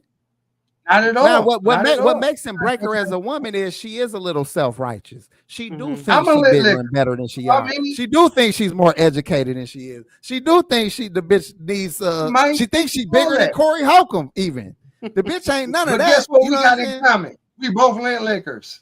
So we're gonna have a good time together. I bet you I lick lint better than that bitch. Oh, okay. So shout out to the competition. But that big forehead ass bitch ain't licking no lint like me, goddamn. Ain't licking no lint like niggas from the Midwest. Hell no, we Midwest lint lickers, nigga. We've been licking lint since we was yay high to a grasshopper. Knee high to a grasshopper. I've been licking lint. Okay. So I remember this girl Onchi. She came to the back of the house. She pulled her coochie out. I licked her lint, and she licked my pee and she left. And we both thought we did something nasty. We were number 7, 8 years old. Shout out to Unchi. Go ahead. But she was licking lint. All right. She didn't even have lint to lick then, did she? Listen, man, whatever that flavor was, I didn't want to do it again. Goddamn. What was it, Phil? Little girls don't wash up good. Okay, let's move on. Please, I can't with y'all. What the fuck? All right, so like outside and sweat. All right, we done. Outside got a smell like when the kid been outside all day. It tastes like outside and sweat. Go ahead. It's over. It's done. Let's move on. Oh, now we can move on. Now I got to try to think of what I was going to ask you as a follow-up question. You do. Oh, you got to be okay. quick on your toes, baby. You got to be quick on your toes. Okay. Be sharp. Yeah, we'll talk later. So anyway, what was I going to say? Basically, it. To me, I feel like I understand both sides of this. I understand why she was annoyed with Corey because, like I said, it seemed like he really went in hard after her Cam interview, like personally on her. But, you know, she came back and I think, you know, she went in on him. She was talking, we didn't even get to it in the clip, but she was talking about his hygiene and that he's nasty and things like that. And I think that she got that from Tasha K, maybe because when Tasha K recorded her conversation with his baby mama, she would say stuff like that. So I'm guessing that, you know, Dr. Bryant probably saw that video was going off of that. But I've never heard anyone say anything about Corey's hygiene or that Corey's an alcoholic. She was saying that too. I've never heard those things. So she should be careful about was that certain a response things. of a therapist or a No. psychologist or a doctor of those disciplines? It was unprofessional. It, you know, she needed to do the Michelle Obama, right? Like most of the time I get annoyed with that. Yeah. But in her profession, I would have rather her go high because it reflects poorly on her, even though she's just defending herself, but you don't sling mud. You know what I'm saying? If you're not a pig. In this new society, she would have more sister girls riding with her bullshit because they want to tell it. They want to tell a nigga off. They want to get this nigga told. So she actually catered to all of the women that think that this is the best way to respond to men. You know, it don't get y'all what y'all think. Y'all can always, if women learn the art of seduction, if they learn to be more softer in their approach, they can actually dominate if they do that. Yeah. All that tough shit and all that trying to be masculine and all that trying to like meet a man where they at, you can't win that. I don't give a fuck if you think you winning that. I don't give a fuck if you said more you know, you was had better digs or jokes. Unless she is a comedian. You know, like if she were a comedian, like if this was someone, even like Kaya's not a comedian, but she's an A1 roaster. Okay, Kaya the rapper. Okay, shout out to Kaya. She will roast anybody under the table. If it's someone like that, a good example. If a woman gonna go low, goddamn it, you gotta go like Kaya low. You gotta go Kaya low. Yeah. You know what I'm saying? You gotta go Tampa, Florida low. The back, all that. You hear me? Because she at that point she don't even care. She just want to get her jokes off. You right? Yeah, so, she do. Yeah. So but it's a different person, right? She's not a doctor, and all these things. So I think that's the lesson here. And hopefully, Dr. Bryant leaves it alone after this, because as we know, when it comes to Corey, there is no winning. There is no stopping him. Now, one other thing I wanted to talk about is the fact that he did also hear Jess hilarious, or see her right in the background, because she is back from maternity leave on the Breakfast Club.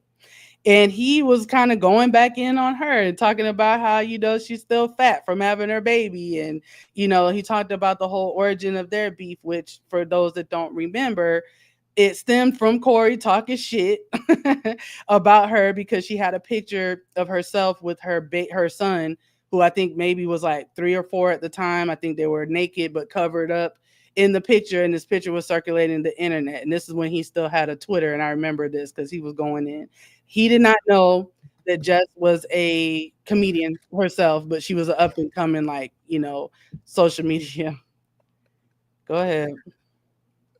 I just do this shit funny, man. Will funny to me, dog. She dancing to every little thing I do. Hey, that nigga You're on my mind. You're on my mind. Shit, every little thing.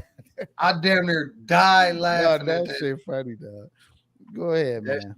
Okay, so that's where their beef stemmed from. Now, Jess did respond to him back in the day. They got into it, but then it kind of died down. But when she got with Country Wayne, I don't know if y'all remember that, when Jess was dating Country Wayne, Corey apologized and kind of tried to piece it up with her.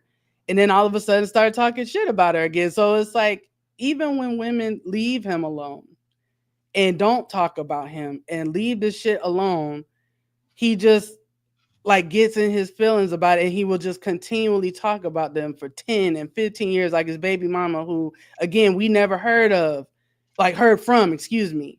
I'm not going back and forth with no woman anyway. Yeah. Like if I made one statement, that would be the last and the end of that shit for me. Yeah. So if I'm beefing with a bitch or let's say some chick was dragging me, like it been chicks in my comments dragging my motherfucking ass.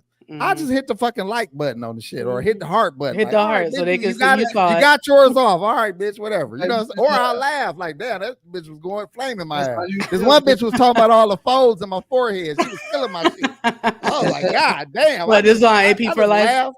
I just laughed, but I just laughed and shit, kept it moving, bitch. Like, whatever. I'm not finna go back and forth with you like that. You know what I'm saying? So Corey got that bad. Like, but we've been calling him messy for a long time. We say he moved like a woman. So again, this ain't me picking her side or his side. I'm just looking from as an onlooker, and I think she played herself by the way she chose to handle it for her to so-called be this psychology major and all this shit. And then Corey put out some good information about the bitch. How can you listen to a woman about relationships and about what men and women do, and she is a lesbian, allegedly? So that's that is alleged. Thought about. Because I mean, she has mentioned that she's been engaged to a man before, and that she also wants to have children and be married to a man. So I don't know that she's a lesbian. Maybe she's bisexual or something. I'm not sure. But whenever she talks about her desires or her past, she's always talks about men. So I'm not sure about that part. Now I know that some people do feel like. Go ahead. Why you act like you can't finish your fucking thoughts? Because I put a damn thing up here. No, I'm saying go ahead because I don't want to talk over what you're reacting to. You was talking. Okay, so anyway, I was gonna say some people. I don't know what you was talking about, but you was talking. God damn it! I'm just playing. Go ahead.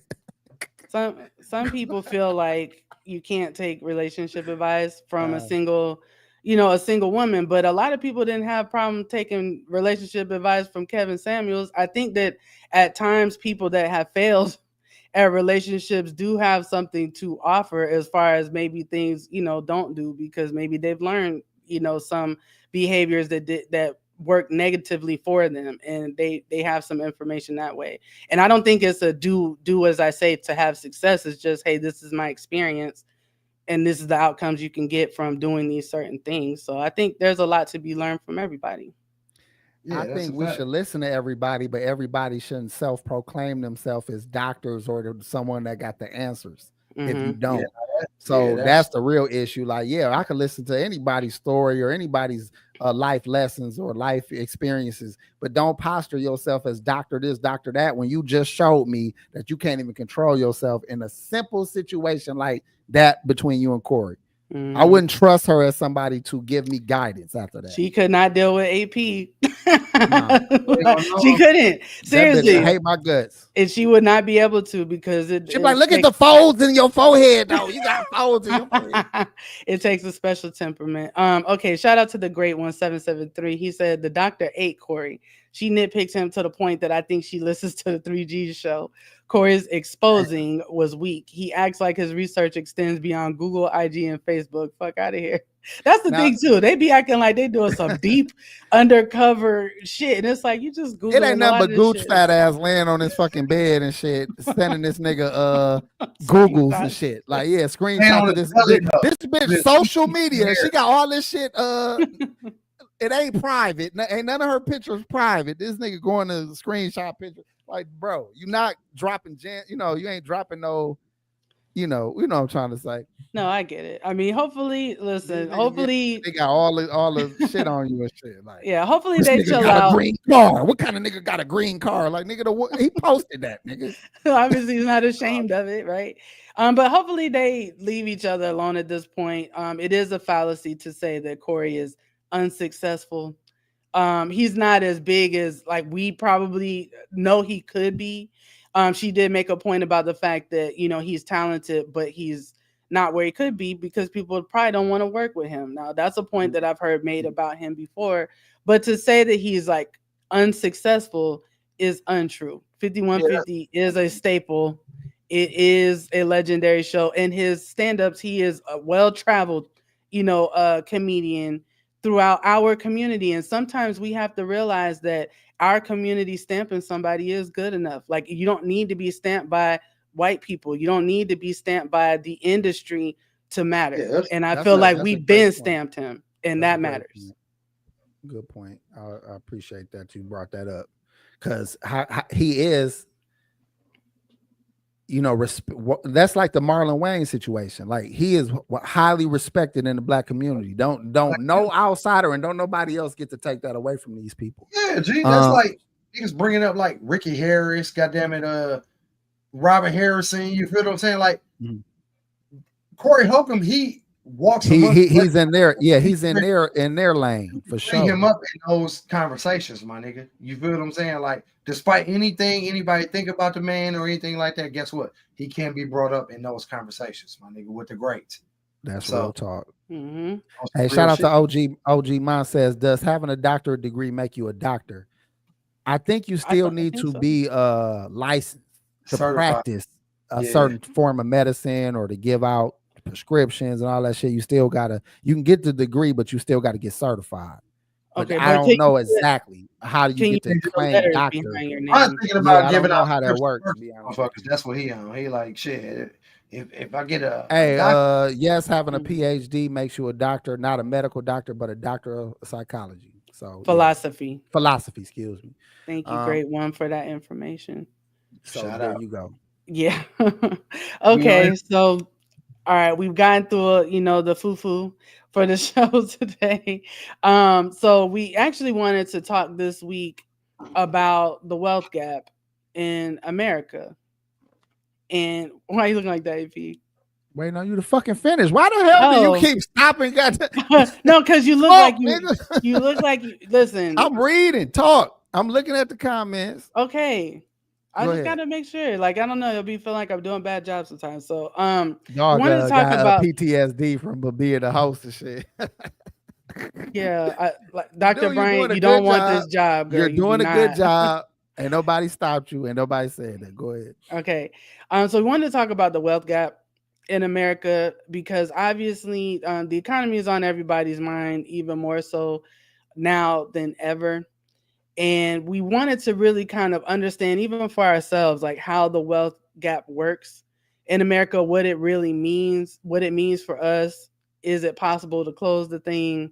And what our options are. So AP actually was doing some research before the show about some numbers when it comes to the Black community and the wealth in this country.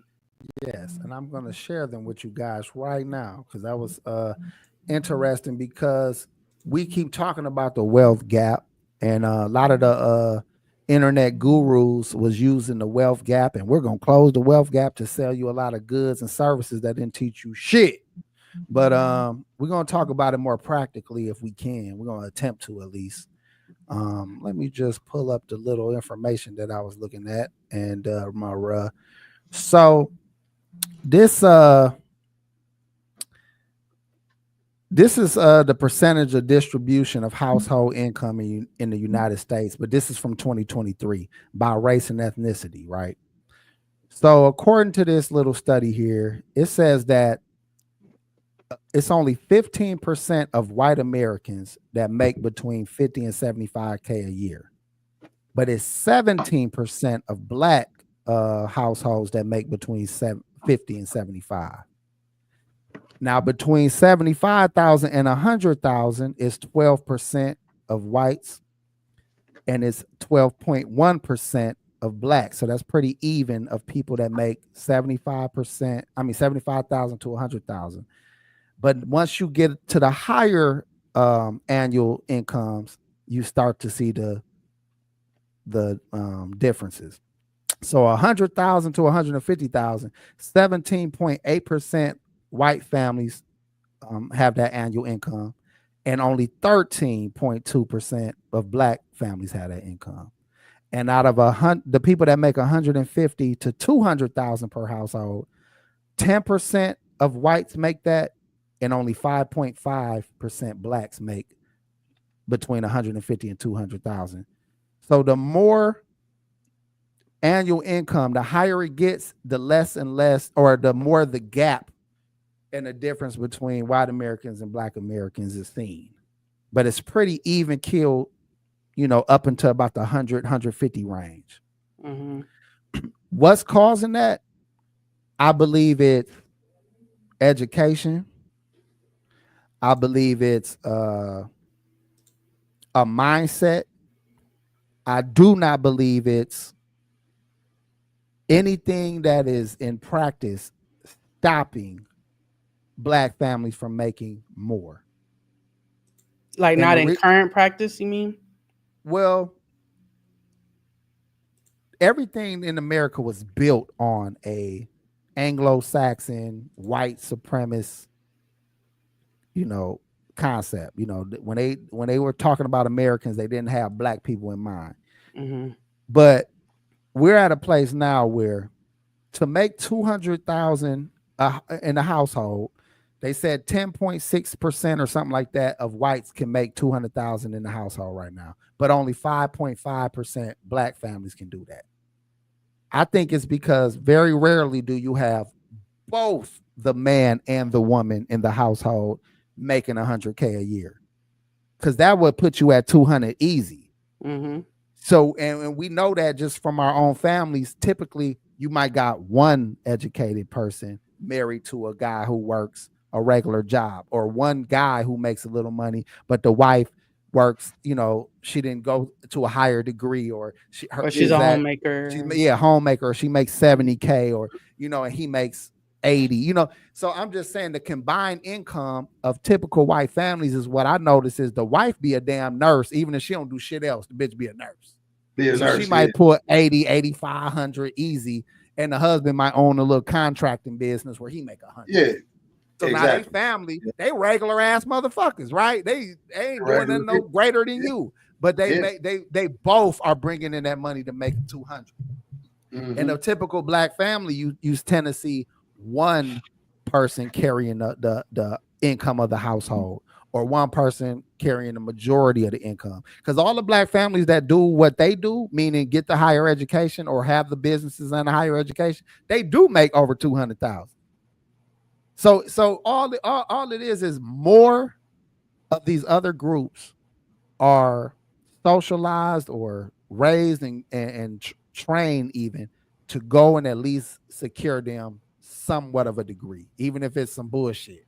You know what I mean? At the very minimum, they go get their HVAC certification, and the girl go get her radiology license. So like at the very bare minimum, they are pushed and promoted to go to get some form of skill or education that they can make 75 plus. Can I read you some information I found? Please do, because we got more to offer tonight. Goddamn. Okay, yeah, and I just want to go along with what you were just saying.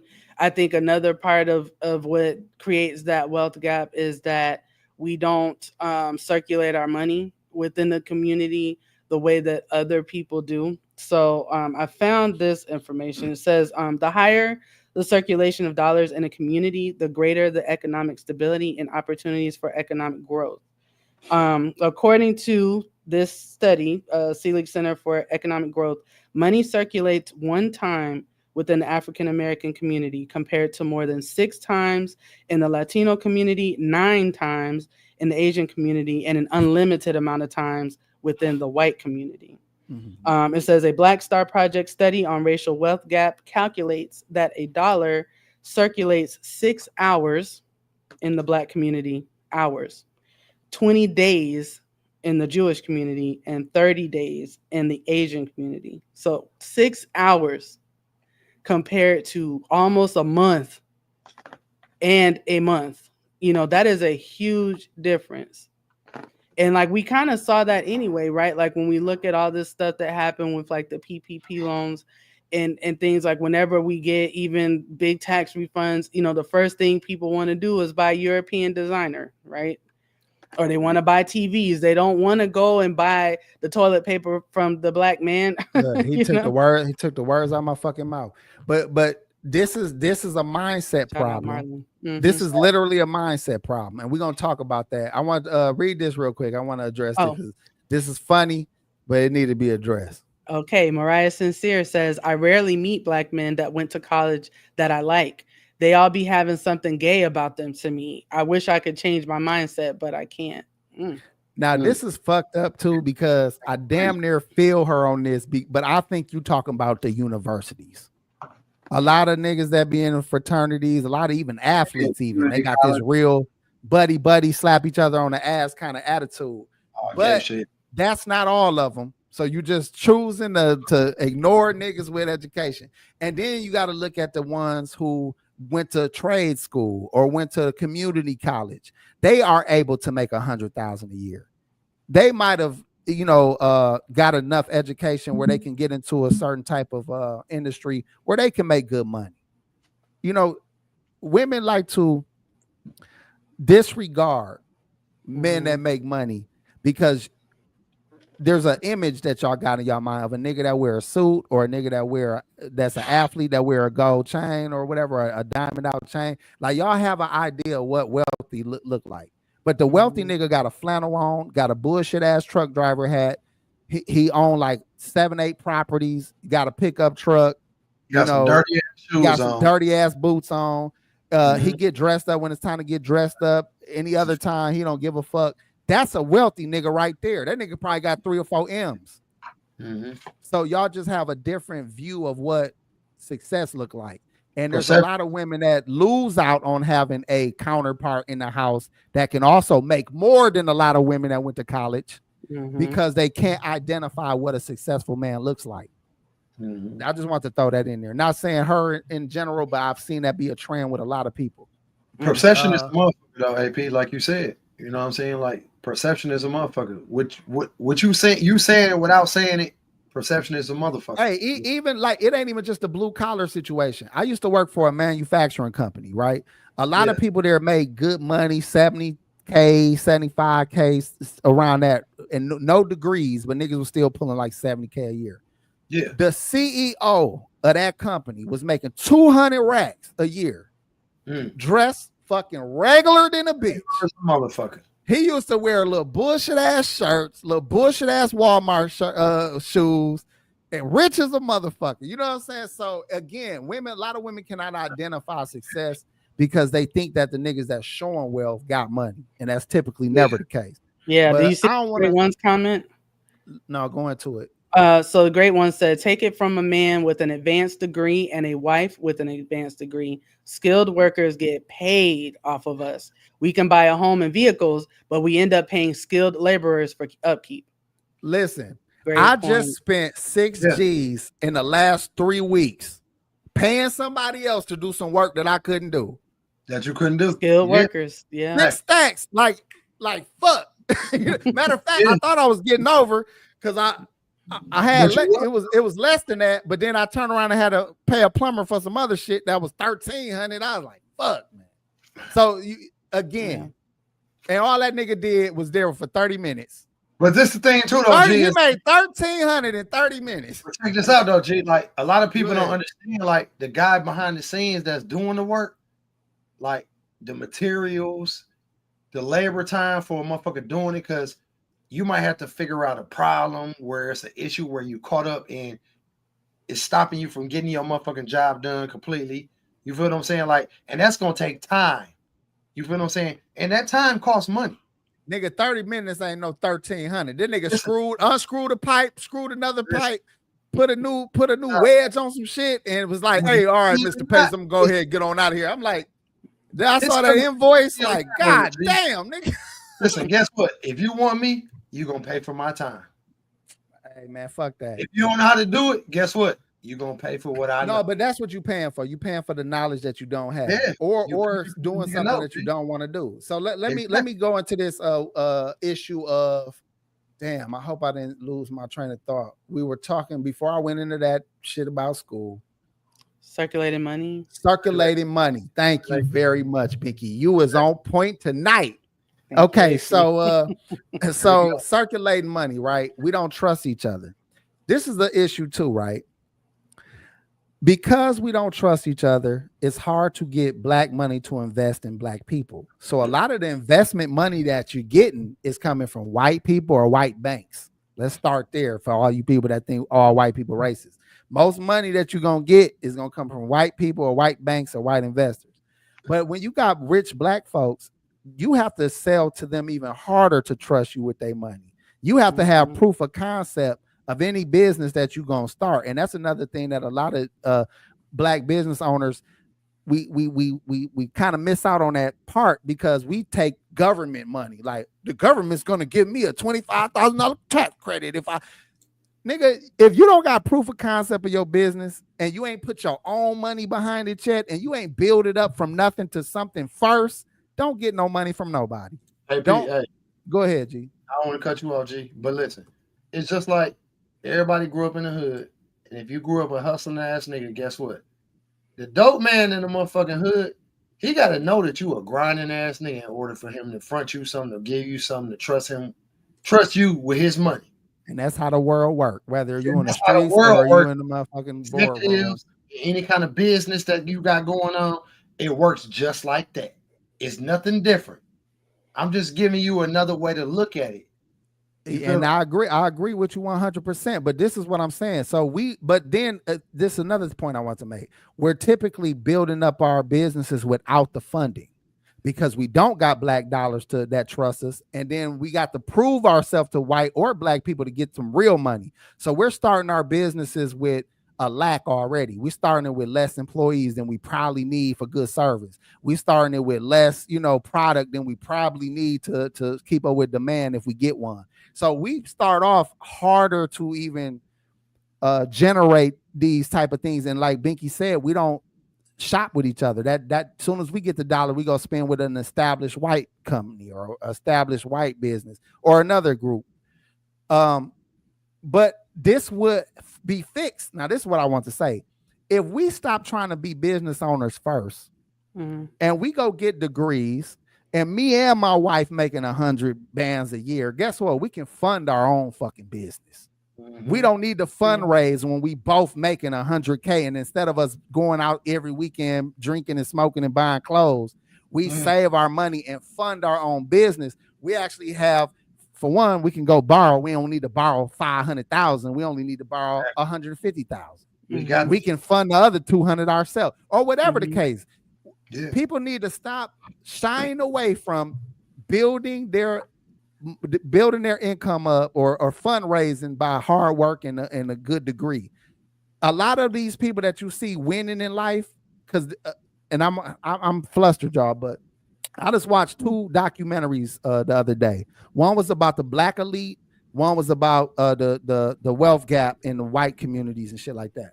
But one thing I noticed about both groups, these people just didn't come out the gate millionaires.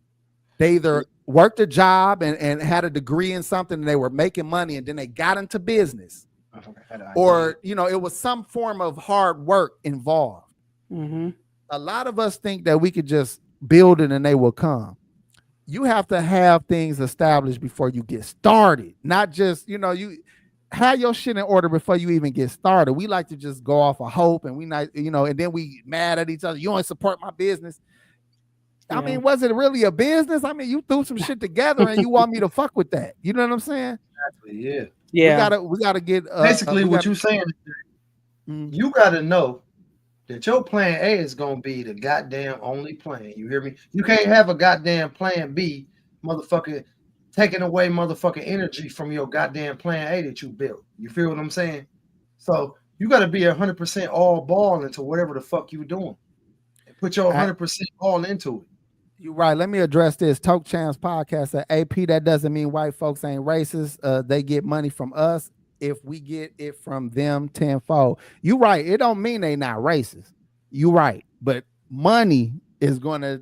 They would gladly make money off your ass. They ain't too racist to put their money in the pot if they believe they can make some money off of you. So that's all I was really trying to say. There's nobody stopping us but us. Putting the actual work in and developing these things in the proper manner. Like, I think our education needs to come before all these pipe dreams. I've talked to a lot of young people right now, and they all tell me, because the fucking internet done told them that working is some lame shit and working is for dummies and working is for slaves and shit. And they all think that they could just be entrepreneurs. These little 18, 19-year-old, 20-year-olds all think that they could just be entrepreneurs. They think they could just sell lashes and hair on fucking line. They think they could just do all these little dumbass hustles because they never were told the honest truth that all of these millionaires you seeing worked jobs. They worked for companies. They went to school. They got their paper up first. They even listening to the wrong rappers and the wrong music, because the right rappers and the right music gonna tell you, hey man, the motherfucking working hustle, that's the new man's hustle. That's where you at. That's where you need to be at. Like, get you something legit, something legal. You feel what I'm saying? And you build on that until you find something better. You feel what I'm saying? Yeah, Like, and I do wish that I wish that there was more emphasis on careers that make money and bring success to our community that aren't just entertainment or doctor, lawyer. Like there are other money making careers, and there's other careers in the medical field that make money that aren't a doctor or a nurse. Like I saw a girl, I just started following her, where she is a anesthesiologist assistant or something like that, and she's making big bank, and she's not a doctor. She didn't go to school for 10 years and all this stuff. Now it's a hard profession to get into because they want to make sure they're getting quality people, but the point is, the reason she made her page is to let people know there's other careers you can be successful in if you're really interested in the medical field. You want to get your grades up and get into that. That also goes with physical labor also too, Binky, because I started out in the roofing industry. I started kind of late, but I started early enough to where my body was still good and conditioned and I was straight. You feel what I'm saying? I didn't fuck myself up throughout the years that I did put into it. You feel what I'm saying? But guess what? My first year I made like $75,000 cash just working on the ground. Like there's a whole lot of industries you can get into. You know what I'm saying? Like if you're a strong young motherfucker, get into that motherfucking shit. You feel what I'm saying? Like, and before you know it, guess what? You're gonna be running your own shit. Before you know it, you'll be making $100,000 a year, $200,000 a year, $300,000 a year. Yeah. Off of your own shit though, not working for somebody else. You feel what I'm saying? Like, even if you work for somebody else, depending on who you're working with, you can make 70 or 80,000 in your first year. Do y'all think that we're becoming too tech focused as a country? Like, we're not doing more with the trades the way we used to in the blue collar workers. Like, we don't really encourage people to do that stuff. Like, I love to watch them work. Like, whenever they're working on the road by me, I love to sit there and watch that because I'm like, this is engineering. Like, this is not easy what y'all are doing when you're, creating the lanes and you're dropping the asphalt and you're putting the first layer down and you're putting the lines, all this stuff, and you're doing the drains. All these things that are worthwhile careers are always going to need people to work on the road. Building a home from the ground up or putting a roof on or putting soffit fascia on the house or some shit like that. You know what I'm saying? Like everything it requires skill. You feel what I'm saying? And if you don't do it right, guess what? You're gonna have faults down the line. You're gonna have customers calling you back. And the line of work that I do, guess what? I don't have callbacks. People don't call me back 2-3 years later for shit that I do 5-6 years ahead of time because I do quality work. You feel what I'm saying? You can depend on the quality and time that I put into this job. Guess what? You're gonna get quality work that's gonna last a lifetime. So. You know what I mean? Like that's what it's all about. You making a good point, but I want to address again. This been a gripe of mine that people act like working class people are enslaved somehow. This is why the wealth gap is a to me it's a mindset gap. It's not a gap between rich and poor. Because of the actual money itself. It's a mindset gap. You got the 10%, the top 10% making 60% of the nation's money. More than half of the money belongs to just 10% of people. So that means the other 90% of people are consumers. Not that these other people is some kind of wicked geniuses or stealing the money and nothing like that. This top 10% are producers. They're making shit for the other 90% to purchase, buy, rent, use, etc. Now, if you don't want to be in the 90%, stop buying all the shit from the 10% and start selling the shit that they selling. Start building the shit that they building and start doing the things that they're doing. Because what I brought them documentaries up for, a lot of those people that was millionaires in that documentary didn't start that way. They were in the 90%. They were in 90%. And they closed the gap by doing what that top 10% do, which is be producers of goods and be producers of products and things like that. We are consumers. And the black community are the worst, the most guilty. That's what she said. Our dollars are only for 6 hours because we're the most guilty at getting a dollar and having that shit spent before we even got it in our hands. Before you even got it in hand. Yep. Nothing about saving. We don't know nothing about investment. And that's a personal issue. That's not nobody else stopping you. The information is available. So and then the mindset of, man, I'm tired of working. Was the plumber? This is what I want. I got some questions. Okay. Was the plumber that came over for 30 minutes that made $1,300 off of me? Would you call that a slave? No. Or Pac G, who that's get a on boss. the roof. Hold on, Pac G get on the roof. Let's say he get his own client, and the client's gonna spend $15K for the roof. His materials cost $5. His other on that motherfucker for 3 hours. He put the rest in his pocket. Is that a slave? No. 3 hours. Am I a slave for working 3 days a week? No. On YouTube, half of the time I'm at work. And then I'm making enough money to support my whole fucking family. And in fact, is that a slave? Right. Is that a slave? Come on, is Binky working at home on the computer in her fucking drawers and not wig? A slave at all. I be in my bonnet. and she getting guap. AP, guess what? You know what though? Hey, is that a slave, my nigga? Right. So it's all about your decisions you make. We all blessed, right? But God blessed us all with a skill and a talent. And he all blessed us with the same amount of time in the motherfucking day to get some money and produce something for your family and provide for your family if that's what you have to do. That's Binky, right. Do you remember the name of them? The documentaries, yeah. One of them, hold on, let me go to it. One of them, y'all. Watch them, motherfuckers. Yes. There were two of them. Hold on. One was about black people specifically, and then one was just about the 1%. All right, so there was one called The New, and I'll put the links in the description for y'all as well once this video loads up. But one was called The New Black Elite, Super Rich African Americans. It's a documentary on YouTube. So that was that one. And then let me see what the other one was with the white boy at the golf course. That's what I remember. That was a good one too. Hey, that was the son of the Johnson & Johnson Corporation. Yeah. So the son of the heirs to the Johnson & Johnson Corporation was doing a documentary about what it's like to be filthy rich and all that shit. And they did not want to talk on camera. That shit was interesting. That one was called The 1%. Okay.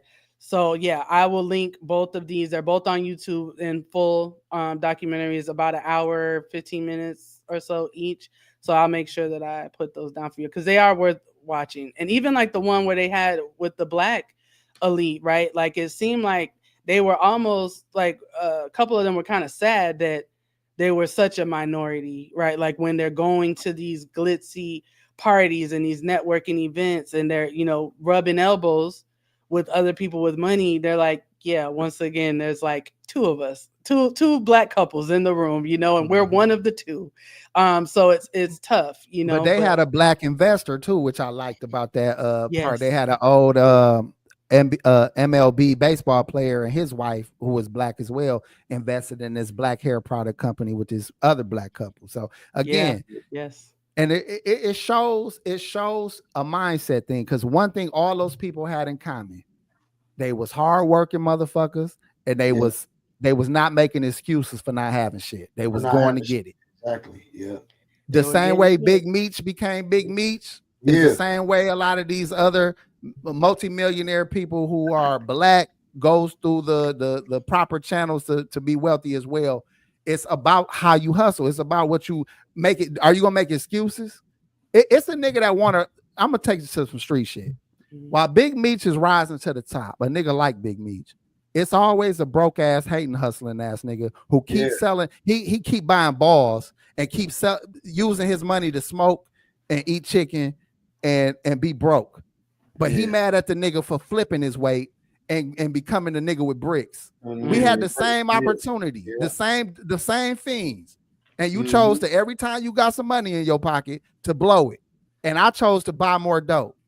Now you mad at me for having keys and you still buying balls. You still buying balls, yeah. How I'm the fucking the bad guy. You know what I'm saying? How I'm the evil 1% that don't want to do. Nigga, you had the same opportunity. Yeah. And something else I noticed in those documentaries is that which I think has been talked about extensively a lot over the years too, that they weren't really about wearing their wealth on them. Now they had expensive things in their lives, right? Like cars and things like that, but they really weren't about showing it all over them. You know, that just wasn't what the focus was. Even if they had it like that, their focus was more on how do I put more money into the real estate market or into the stock market, or, you know, whatever it is they're trying to do, more so than let me show you what I have that you don't have.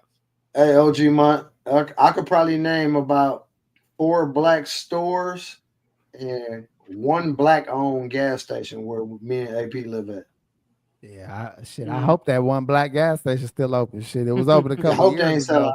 I don't know if they still open. They was giving out free. They give out free gas every summer to the hood. So really, you know, one lady. I don't know if she was in the Black Elite documentary or if it was something else I was watching. I was researching for this show, but there was a woman. I just saw one of the comments. I'm not reading that, but there was a woman that she tries to buy black very intentionally. And I feel like a lot of us kind of started doing that around right before the pandemic, because we start, especially in the beauty thing, right? You know, I am a woman. I do enjoy the beauty industry, right? Skincare, makeup, hair, nails, you know, those feminine kind of things, jewelry, whatever. And so we were starting to notice that, like, okay, this is a company that's geared towards black hair care or black skincare, but I think it's white people behind this company, you know, and like, why don't we put this money into the pockets of, you know, a black man or a black woman selling this service to us instead? So a lot of people started really trying to intentionally, hey, let me find, like, you know, a black woman to do my nails instead of a, you know, an Asian shop to do my nails, or, now, you know, this where white supremacy come into play at. Because it is real, you know. I just because I be talking like I'm talking don't mean I'm fucking crazy and I don't believe that there's some wicked right motherfucker somewhere. Now, let's say L'Oreal is the major beauty supply or beauty company, and you a black-owned company that got hair grease or some shit, and your hair grease start making millions of dollars, and it start popping. L'Oreal's gonna come to you with an offer you can't refuse. And it's either sell that shit to me for $100 million, destroy you, or you ain't gonna have no spot in no store. Yeah, because we gonna, matter of fact, I'll pay more for you not to get no spot in the store, just so what I'm saying, G, destroy you. Yeah, we'll destroy your company, or you just sell it to me for $50 million. Think about this, G. Yeah. The Wall Street. B headphones got gangster. You know what I'm saying? Yeah. All I'm gonna say is Black Wall Street. That's all I'm gonna say. Yeah, and they have tried to do Black Wall Street again. Oh, okay. Yes, Packy, you're right. Black Wall Street. They have tried. And there's a girl I saw recently on TikTok where she was talking about how we need to organize like a Black Project 2025. Like, you know, Project 2025 was like a right-wing plan that, you know, kind of got leaked, I think, before they were ready for us to see it. But now looks like they're putting the people in the place to make that happen. I didn't see it firsthand when it comes to business, because I got a cousin, right? He used to own a shop here in Milwaukee called Disc Doctors. We used to repair all the scratch CDs and DVDs and all that shit. And we sold our own little bootleg DVDs, movie CDs, all that shit, right? Yeah. Now, it's out. After the shop closed down, my cousin had an idea that he seen from some motherfuckers in Japan back in like 99, 2000 about the fish cleaning the motherfucking dead skin off of people's feet. Yes. Real that's shit. Real. Yeah. And he got a spot in one of the biggest malls right here in Milwaukee, right?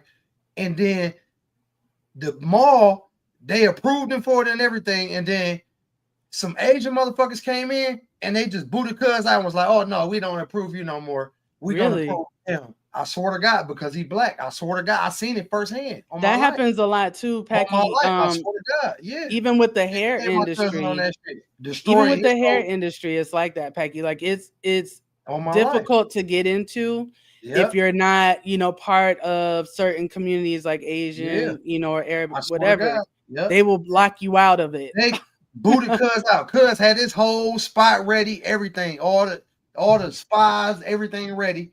And before he knew it, like 5-6 days before opening, they shut his shit down. 2 weeks later, the Asians had a spot open up in his same spot doing the same shit. With the same idea. With the fish, with the same idea. I swear to God.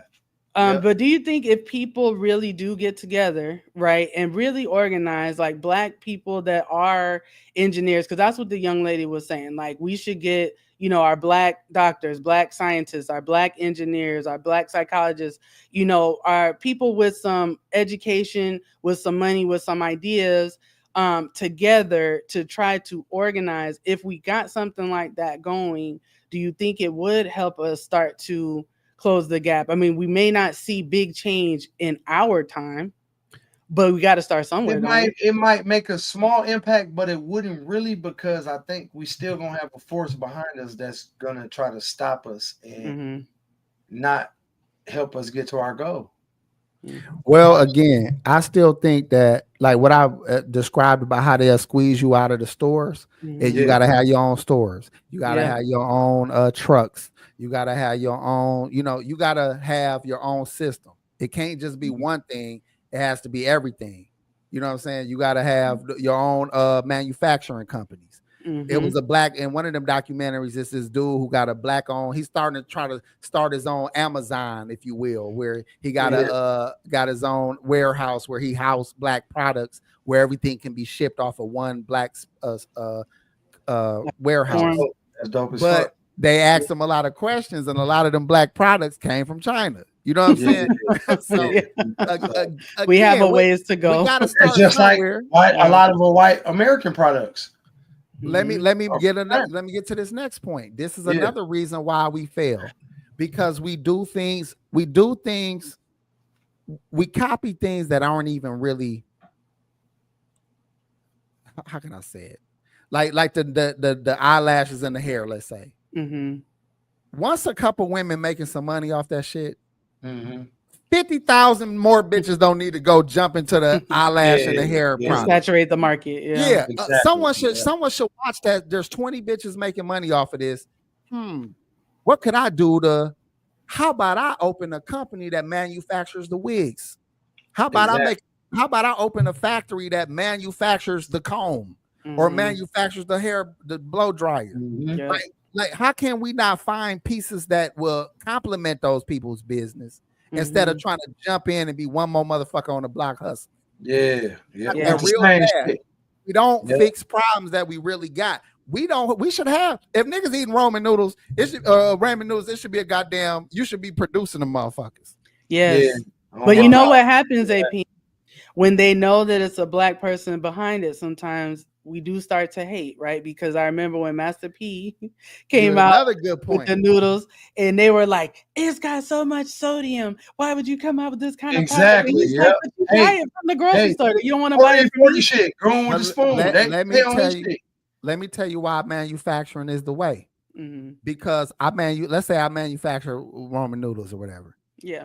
I might get a contract with Rap Snacks or whatever, or you know, and I produce 100 million of them for him. Then I also got an Asian brand that I use their wrapper, you know, so they ain't got to ship it. They making more money because it's being made in the country that they selling it in. I've just, you know, made a deal with them, like, I produce this many for you. Just give me your wrapper and your insignia and shit. I'll put that on there. Boom. You can use your one factory of making the same noodles and sell to 5. This is what all them little girl stores and shit, Forever 21 and all them little stores, they go to the same manufacturer. They put a different fucking tag on a goddamn shirt, sell the same shirt in 50 different fucking places. It's the same thing that China stores do over there in the countries making shoes, nigga. They make Adidas, Jordans, all that shit in the same goddamn factory. And then they get a motherfucking patent from Adidas or Nike to make so many amount of shoes. You feel what I'm saying? All in the same factory though. And then they ship all these shoes to these companies. But then all the ones that get left over that they did make, guess what they do to them? That's when all the bootleggers come in. Because they're supposed to destroy this half of the product. But they don't. They just put it out here. They're in China. They're like, fuck that. Why destroy it? This America. Fuck them. They don't know we ain't throw it away. So we gonna put it out here to the bootleggers. It's all the same product, G. That's what people don't realize about it. Like, yeah, you're going to buy a fucking Louis, but guess what? This bitch ass Louis is made by the same goddamn nigga. The same Kim factory. Jong. That's, you know what I'm saying? Like, it's the same shit. Stupid. I totally agree with that. It's the truth. It's but the truth. The Master P example, stop telling motherfuckers it's black owned. Because if you put that shit out as just whatever it is, the product, you're gonna get Asian buyers, you're gonna get white buyers, you're gonna get more buyers. You trying to make everything pro-black. You only 13% of the country, maybe 15% of the country. So you already limited your reach of who you trying to market to. Then you cutting that shit in half because you got to get rid of the haters or the broke motherfuckers. So now you just like, damn, you just made your pool of people to shop from very small. So, and not only that, have some white people in your commercials, have some fucking Mexicans in your goddamn commercials. Like, or if you sell a product, if you marketing it in a side of town that's Hispanic, make sure that billboard look Hispanic. Look Hispanic, make sure that, you know what I'm saying? People like to see themselves, Correct. Make sure your product, like they did that with the Flaming Hot. Y'all need to see the Flaming Hot. God damn. You heard that shit? Yeah, Sorry, dirt bikes, motorcycles. They Fast and the Furious over there. Yeah. But they need to make Tyrese them out there and shit. I forgot what the fuck I was talking about. Sorry. It don't matter. Shit. Was we done? No, we not, because let's go to the videos that we got some. We ain't got I did have one that I wanted to play. Hold on. I had moved it on accident because I was trying to find that. This was a PBS video that I found that was talking about the gap. Hold on a second. In Black America. Here, hold on. I want to say this point too. Copacetic arts, he in the new Black Panther movement. Y'all think people doing business with niggas like that, niggas can barely get a fair rate selling their house. Now, there's some truth in what you're saying, but that's the whole point. Even if you got a black company, a black manufacturer, that means I'm going to have a bilingual Spanish-speaking employee that's going to go do all my deals with the Hispanic community. I'm going to have a white motherfucker that's going to sell, our products. The point of having diversity in your business is so you can utilize these different people to sell to different markets. They don't need to know who the fuck own the goddamn company. You know what I'm saying? The company can be called G&H Manufacturing. You think they give a fuck who G&H is? Can this nigga make noodles or not? And how many can I get? And how much would I pay? And how much, straight up. Take the race out of the take the race out of the negotiation. Go ahead. That's word. Okay. There's concern about a racial wealth gap. The racial wealth gap is stark. The racial wealth gap is tremendous. A gap between white and black America. What is the racial wealth gap and why is everyone talking about it? The racial wealth gap is a measure of wealth inequality between racial groups in the U.S. Here's a prime example. Black families make up 14% of the population, but own only 5% of American wealth, while white households make up 65% of the population, but control 80% of the wealth. The gap traces back to the 1863 Emancipation Proclamation, which led to freedom for almost 4 million Black Americans. By 1860, their labor accounted for 60% of U.S. exports, $200 million a year, but Black Americans received nothing. No land, no money. Without any money or land, how could newly free Black Americans create wealth? One way could have been the banking system. Alexander Hamilton, the father of American banking, said that banking is how wealth is created. But Black Americans were overwhelmingly excluded from using banks. So what happens when a community is barred from the mainstream banking system? They create their own.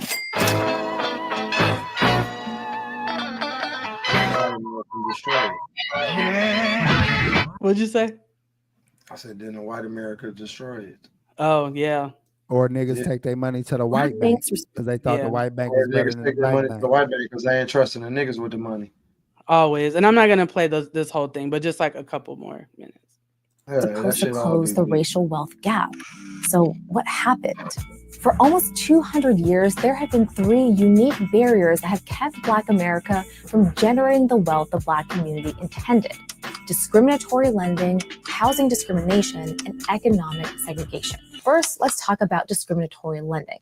Following the Civil War in the late 1800s, Black Americans had few freedoms or financial options due to legal segregation and Black codes. Black codes were laws that restricted the freedom and movement of Black people and forced them to work for low wages. If you were Black, a white bank would either bar you from entering, deny your loan, or charge you higher interest rates. These were common practices of discriminatory lending, and it created a need for financial services that Black-owned banks would aim to provide. Black communities found ways to create mutual aid opportunities, credit unions, and cooperative efforts to make sure that as they were locked out from mainstream financial institutions, they had the systems in place to make sure that their financial needs were met. In 1890, one of the earliest Black banks was operating in especially hostile territory, the Jim Crow South. Alabama's first Black-owned and Black-operated bank, the Alabama Penny Savings Bank, was founded by Reverend William Pettiford. Influenced by Booker T. Washington's principles of self-help and racial solidarity, the Alabama Penny Savings Bank lent money to churches and professionals in Birmingham when other banks wouldn't. And it did this during a time when the Alabama legislature was doing everything in its power to deny Black political and economic freedom. Pettiford partnered with powerful white bankers in Birmingham who helped with administrative and staff training. These partnerships were like cheat codes during a time when segregation laws made Black and white relations very difficult. In 1913, the Penny Savings Bank constructed a 5-story building that housed not only the bank, but dozens of other Black businesses. The rent from those businesses provided funding and investment capital, something Black banks serving poor communities struggled to get. The Alabama Penny Savings Bank faced financial risks unique to Black banks. A lack of capital or money to invest put Black banks in a risky position. Not only did segregation laws shrink the number of potential customers, low-income customers made smaller deposits and more withdrawals. This meant, 1, operation costs were higher, so Black bank owners invested more of their own money to keep the bank stable. And 2, it restricted their revenue and lending capacity. Fewer loans meant smaller profits. Pettiford's partnerships with larger banks meant he had aid during difficult times, and the bank grew significantly under his guidance. Assets reached over $540,000 by 1913, equivalent to approximately $17.1 million today. By 1914, the Alabama Penny Savings Bank was the largest and strongest Black bank in the United States, but no one could be convinced to help the bank after his death. The bank failed just 1 year later, causing depositors to lose all their money. So That shit weak as a I wanted to bitch. stop that there. I'll put the link to this video there. But what do y'all think about that? That's some hurtful shit though. Like, you know what I mean? Like, damn, that shit weak as fuck though. But like even when they're talking about the unique challenges, right? When you're serving a certain community, you know, where people make less money, so they're making smaller deposits and they're not leaving their money in the bank because they need their money. So they're withdrawing the money. And so if you're touching your money and taking it all the time, that's less money for them to lend out and make money off of. So it's a unique challenge when you have that as your base. Yeah, that's fucked up. And that definitely is why people are ahead. You know what I'm saying? Other groups can be ahead. But that don't mean niggas can't catch up. And I wish people would stop using the fact that hurdles were purposely put in front of you to not still do what we see a lot of Black track stars do. Yeah, be lagging behind and then smoke the fuck out of everybody in front of them. Yeah, that shit don't mean nothing. And the only way to do that is if we don't make no excuses and get after it. Yeah, ain't no excuses, my nigga. There are excuses to make, but those that get after it, they don't make them. You ain't got You know no what I'm room to saying? make no excuses though. They there, but guess what though? You ain't got no room to make them. You And just gotta overcome that shit. That documentary me and her talked about puts you in. It shows you that it's wide open for you to run and get it. You just got to do the things that other people are willing to do, which is not spend your money outside of your community without spending it on foolish things. Invest more of it. Be more disciplined in your lifestyle. Get more of an education, or get a skill that's gonna pay you more. These are all ways you live less or live below your means and find ways to make more. Then with the extra, you invest. It's a simple motherfucking formula. It worked every time. Success. Live Later less, on, you can make live more, like you want to live. Listen, right, and invest what you got in between. It takes a sacrifice to live the way you want to live. You feel me? You got to be willing to make that sacrifice in the beginning to live like you want to live later. Yeah. Or bro, live like you want to live now, and then have to fucking sacrifice and be fucked up later. Everybody that say I ain't got no money to invest. What you mean? I'm barely making it up. Oh, you got some money to invest. You can sacrifice. Hold on, G. There's you making a point I was gonna make. There's something in your life, nigga. We can put in a calculator right now, and we just take that one thing out. You don't need. You got it. You got enough money to invest. That's a fact. 500 is a good start. So you got it. You just, again, our mindset ain't where it need to be. And that's the difference between the 10% having 60% of the wealth and the other 90%, we're buying all of their shit. We're propping them up because they're the ones hustling. They're the hustlers and we're the customers. And then I want to say this about them saying that white America had 80% of the wealth. This is another real tricky thing that y'all got to look into too. They're counting the billionaires.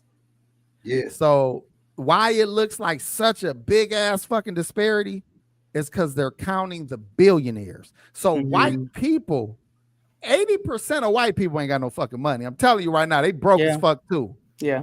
But their rich are so rich. The white people's rich community is so rich that they are hoarding majority of the money. Yeah, they're propping the whole community up by those 10 or 3 people or whatever. Yeah, the white dudes you see at work broke as a motherfucker. The white dudes you see at Target and Walmart broke as a motherfucker. It's their elite that is hoarding billions and billions of dollars. That's why their biracial group looks like they just leaps and bounds over your ass. They just got more. I didn't think about that. Yeah, that's the truth. I had it broke down. I didn't know until I seen it broke down that way. I was like, okay, that makes a lot of sense. So then again, we don't got to race these niggas as these bum ass white dudes down the street. They ain't got shit either. You got to find a way to get more of us in that billionaire conversation. That's not just through entertainment. Find more of us to get in that millionaire conversation, and our numbers, that gap that we've been talking about, will close. Yeah. So can we talk about generational wealth a little bit? Because I know there was a point you wanted to make about Warren Buffett donating his wealth. Oh yeah, Warren Buffett in this documentary. Warren Buffett had a granddaughter who decided to be in the documentary, and she was hating on the fact that her grandfather made it where none of them had to work. So when Warren Buffett realized, like, this bitch on this documentary talking shit about me being rich, like, bitch, all right, and cut her ass off the wheel. Yep. And she read the letter in the documentary. Y'all see when y'all watch it. Now y'all would think he bogus for that, but people don't realize Warren Buffett was not a billionaire when he was a child. Right. Yeah. When a patriarch of a family, or anybody, or a matriarch, anybody in a family who suffered and worked their ass off to get to the top, so they children's children don't gotta work, and then one of them little motherfuckers got the nerve to criticize me for being rich. I had to sacrifice for you, for the family, for all of this, and you got the nerve to talk shit about me with your little hippie ass. But she had locks and shit. He cut that bitch straight out, and I agree with that. And, but most people that is these like Democrat type motherfuckers would look at it like he's out of order. He's the wicked evil rich man. These motherfuckers is hard workers. And respect is earned, and he earned her respect. He didn't do anything to disrespect her, so she shouldn't have disrespected him. Well, that's my point. All these people are entitled. And then they criticize the people who really dug their heels in to get it. And how dare you disrespect your fucking grandfather who put it down like that? You know what I'm saying? That don't even make sense, bitch. You know what I'm saying? You feel guilty that you rich. I did all this for you. Right. And give it, give it away. Get it and then, do good with it. But you're blessed for my hard work. Don't spit on my hard work. You know what I'm saying? I did your little punk ass. And you gonna do me like this? You're my kid's kid. I don't know you. Yeah, like you like that. I told her to get rid of your ass. For real. But I want to say, in juxtaposition, right, to Quincy, to Warren Buffett, because Warren has said that he's gonna leave his family money. He's famously said he's gonna leave them enough where they still got to work. They still got to do something with their life. Yeah, but they're not gonna have nothing, but they're gonna have to do something. So they're gonna have some money, but the vast majority of his fortune is going to charity. It's been reported that Quincy Jones has left a $500 million fortune to his 7 children. So they're all inheriting. So I think someone did the math. I'm not good with math. It's over 70 million a piece or something like that, which is really good. But I want to show y'all Quincy's family real quick and just tell me what y'all think about this, if it matters. Hold on a second. Where is he at? They all got new Escalade, bulletproof, and all kind of shit. So this is Quincy's family. So when you see pictures like this, right? This is obviously a very mixed family collective. Does it matter that it's not just like this chocolate black family that all this wealth is left into? Hell no, it don't matter to me. Shit, that's his family. God damn it, shit. It is what it is. Shit, that's who the fuck your family is. That's who your family is. I don't give a fuck. As a mixed man, it matters who they align themselves with. Because the yellowest one on there could hate niggas, or the yellowest one on there could be very pro-black. And I hope he instilled enough black pride and black unity in his kids that regardless of what color they are, that they not gonna shit on their people. Also, if the lighter ones date white, they're gonna lighten up to damn near be white in 2 or 3 generations. Or if they date black, they'll fuck around and be dark as hell in 3 generations. So I don't know what he left out there, but slavery happened largely because of mixed race motherfuckers. I'm gonna tell y'all right now. You mix the motherfuckers up and give them the wrong fucking goals, them niggas will fuck you up. But oh my gosh. Hold on, but I didn't want to go too deep in that. But I wanted to say that I'm glad that he did what he did, left it to his people and not to no charities. You know what I'm saying? Because if he did that, that shit ain't getting spread nowhere. That shit gonna get cut by some crooked motherfucker in the charity. But I wanted to make this point about shit. Two cleaners. It's 2 kind of shit cleaners. This is gonna be my last analogy to sum up the conversation, because this is a mindset problem to me. The wealth gap is a mindset problem. It's 2 kind of shit cleaners. One of them takes a shovel shit into a barrel, and he get paid for that. Another motherfucker hires niggas to shovel shit to throw it in a barrel, and he gets paid for that.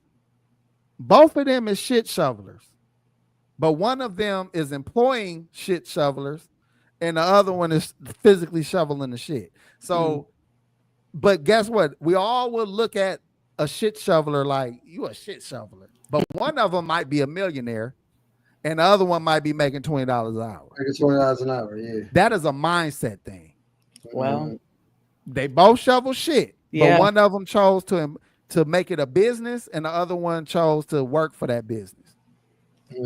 Damn. I wanted to leave y'all with that.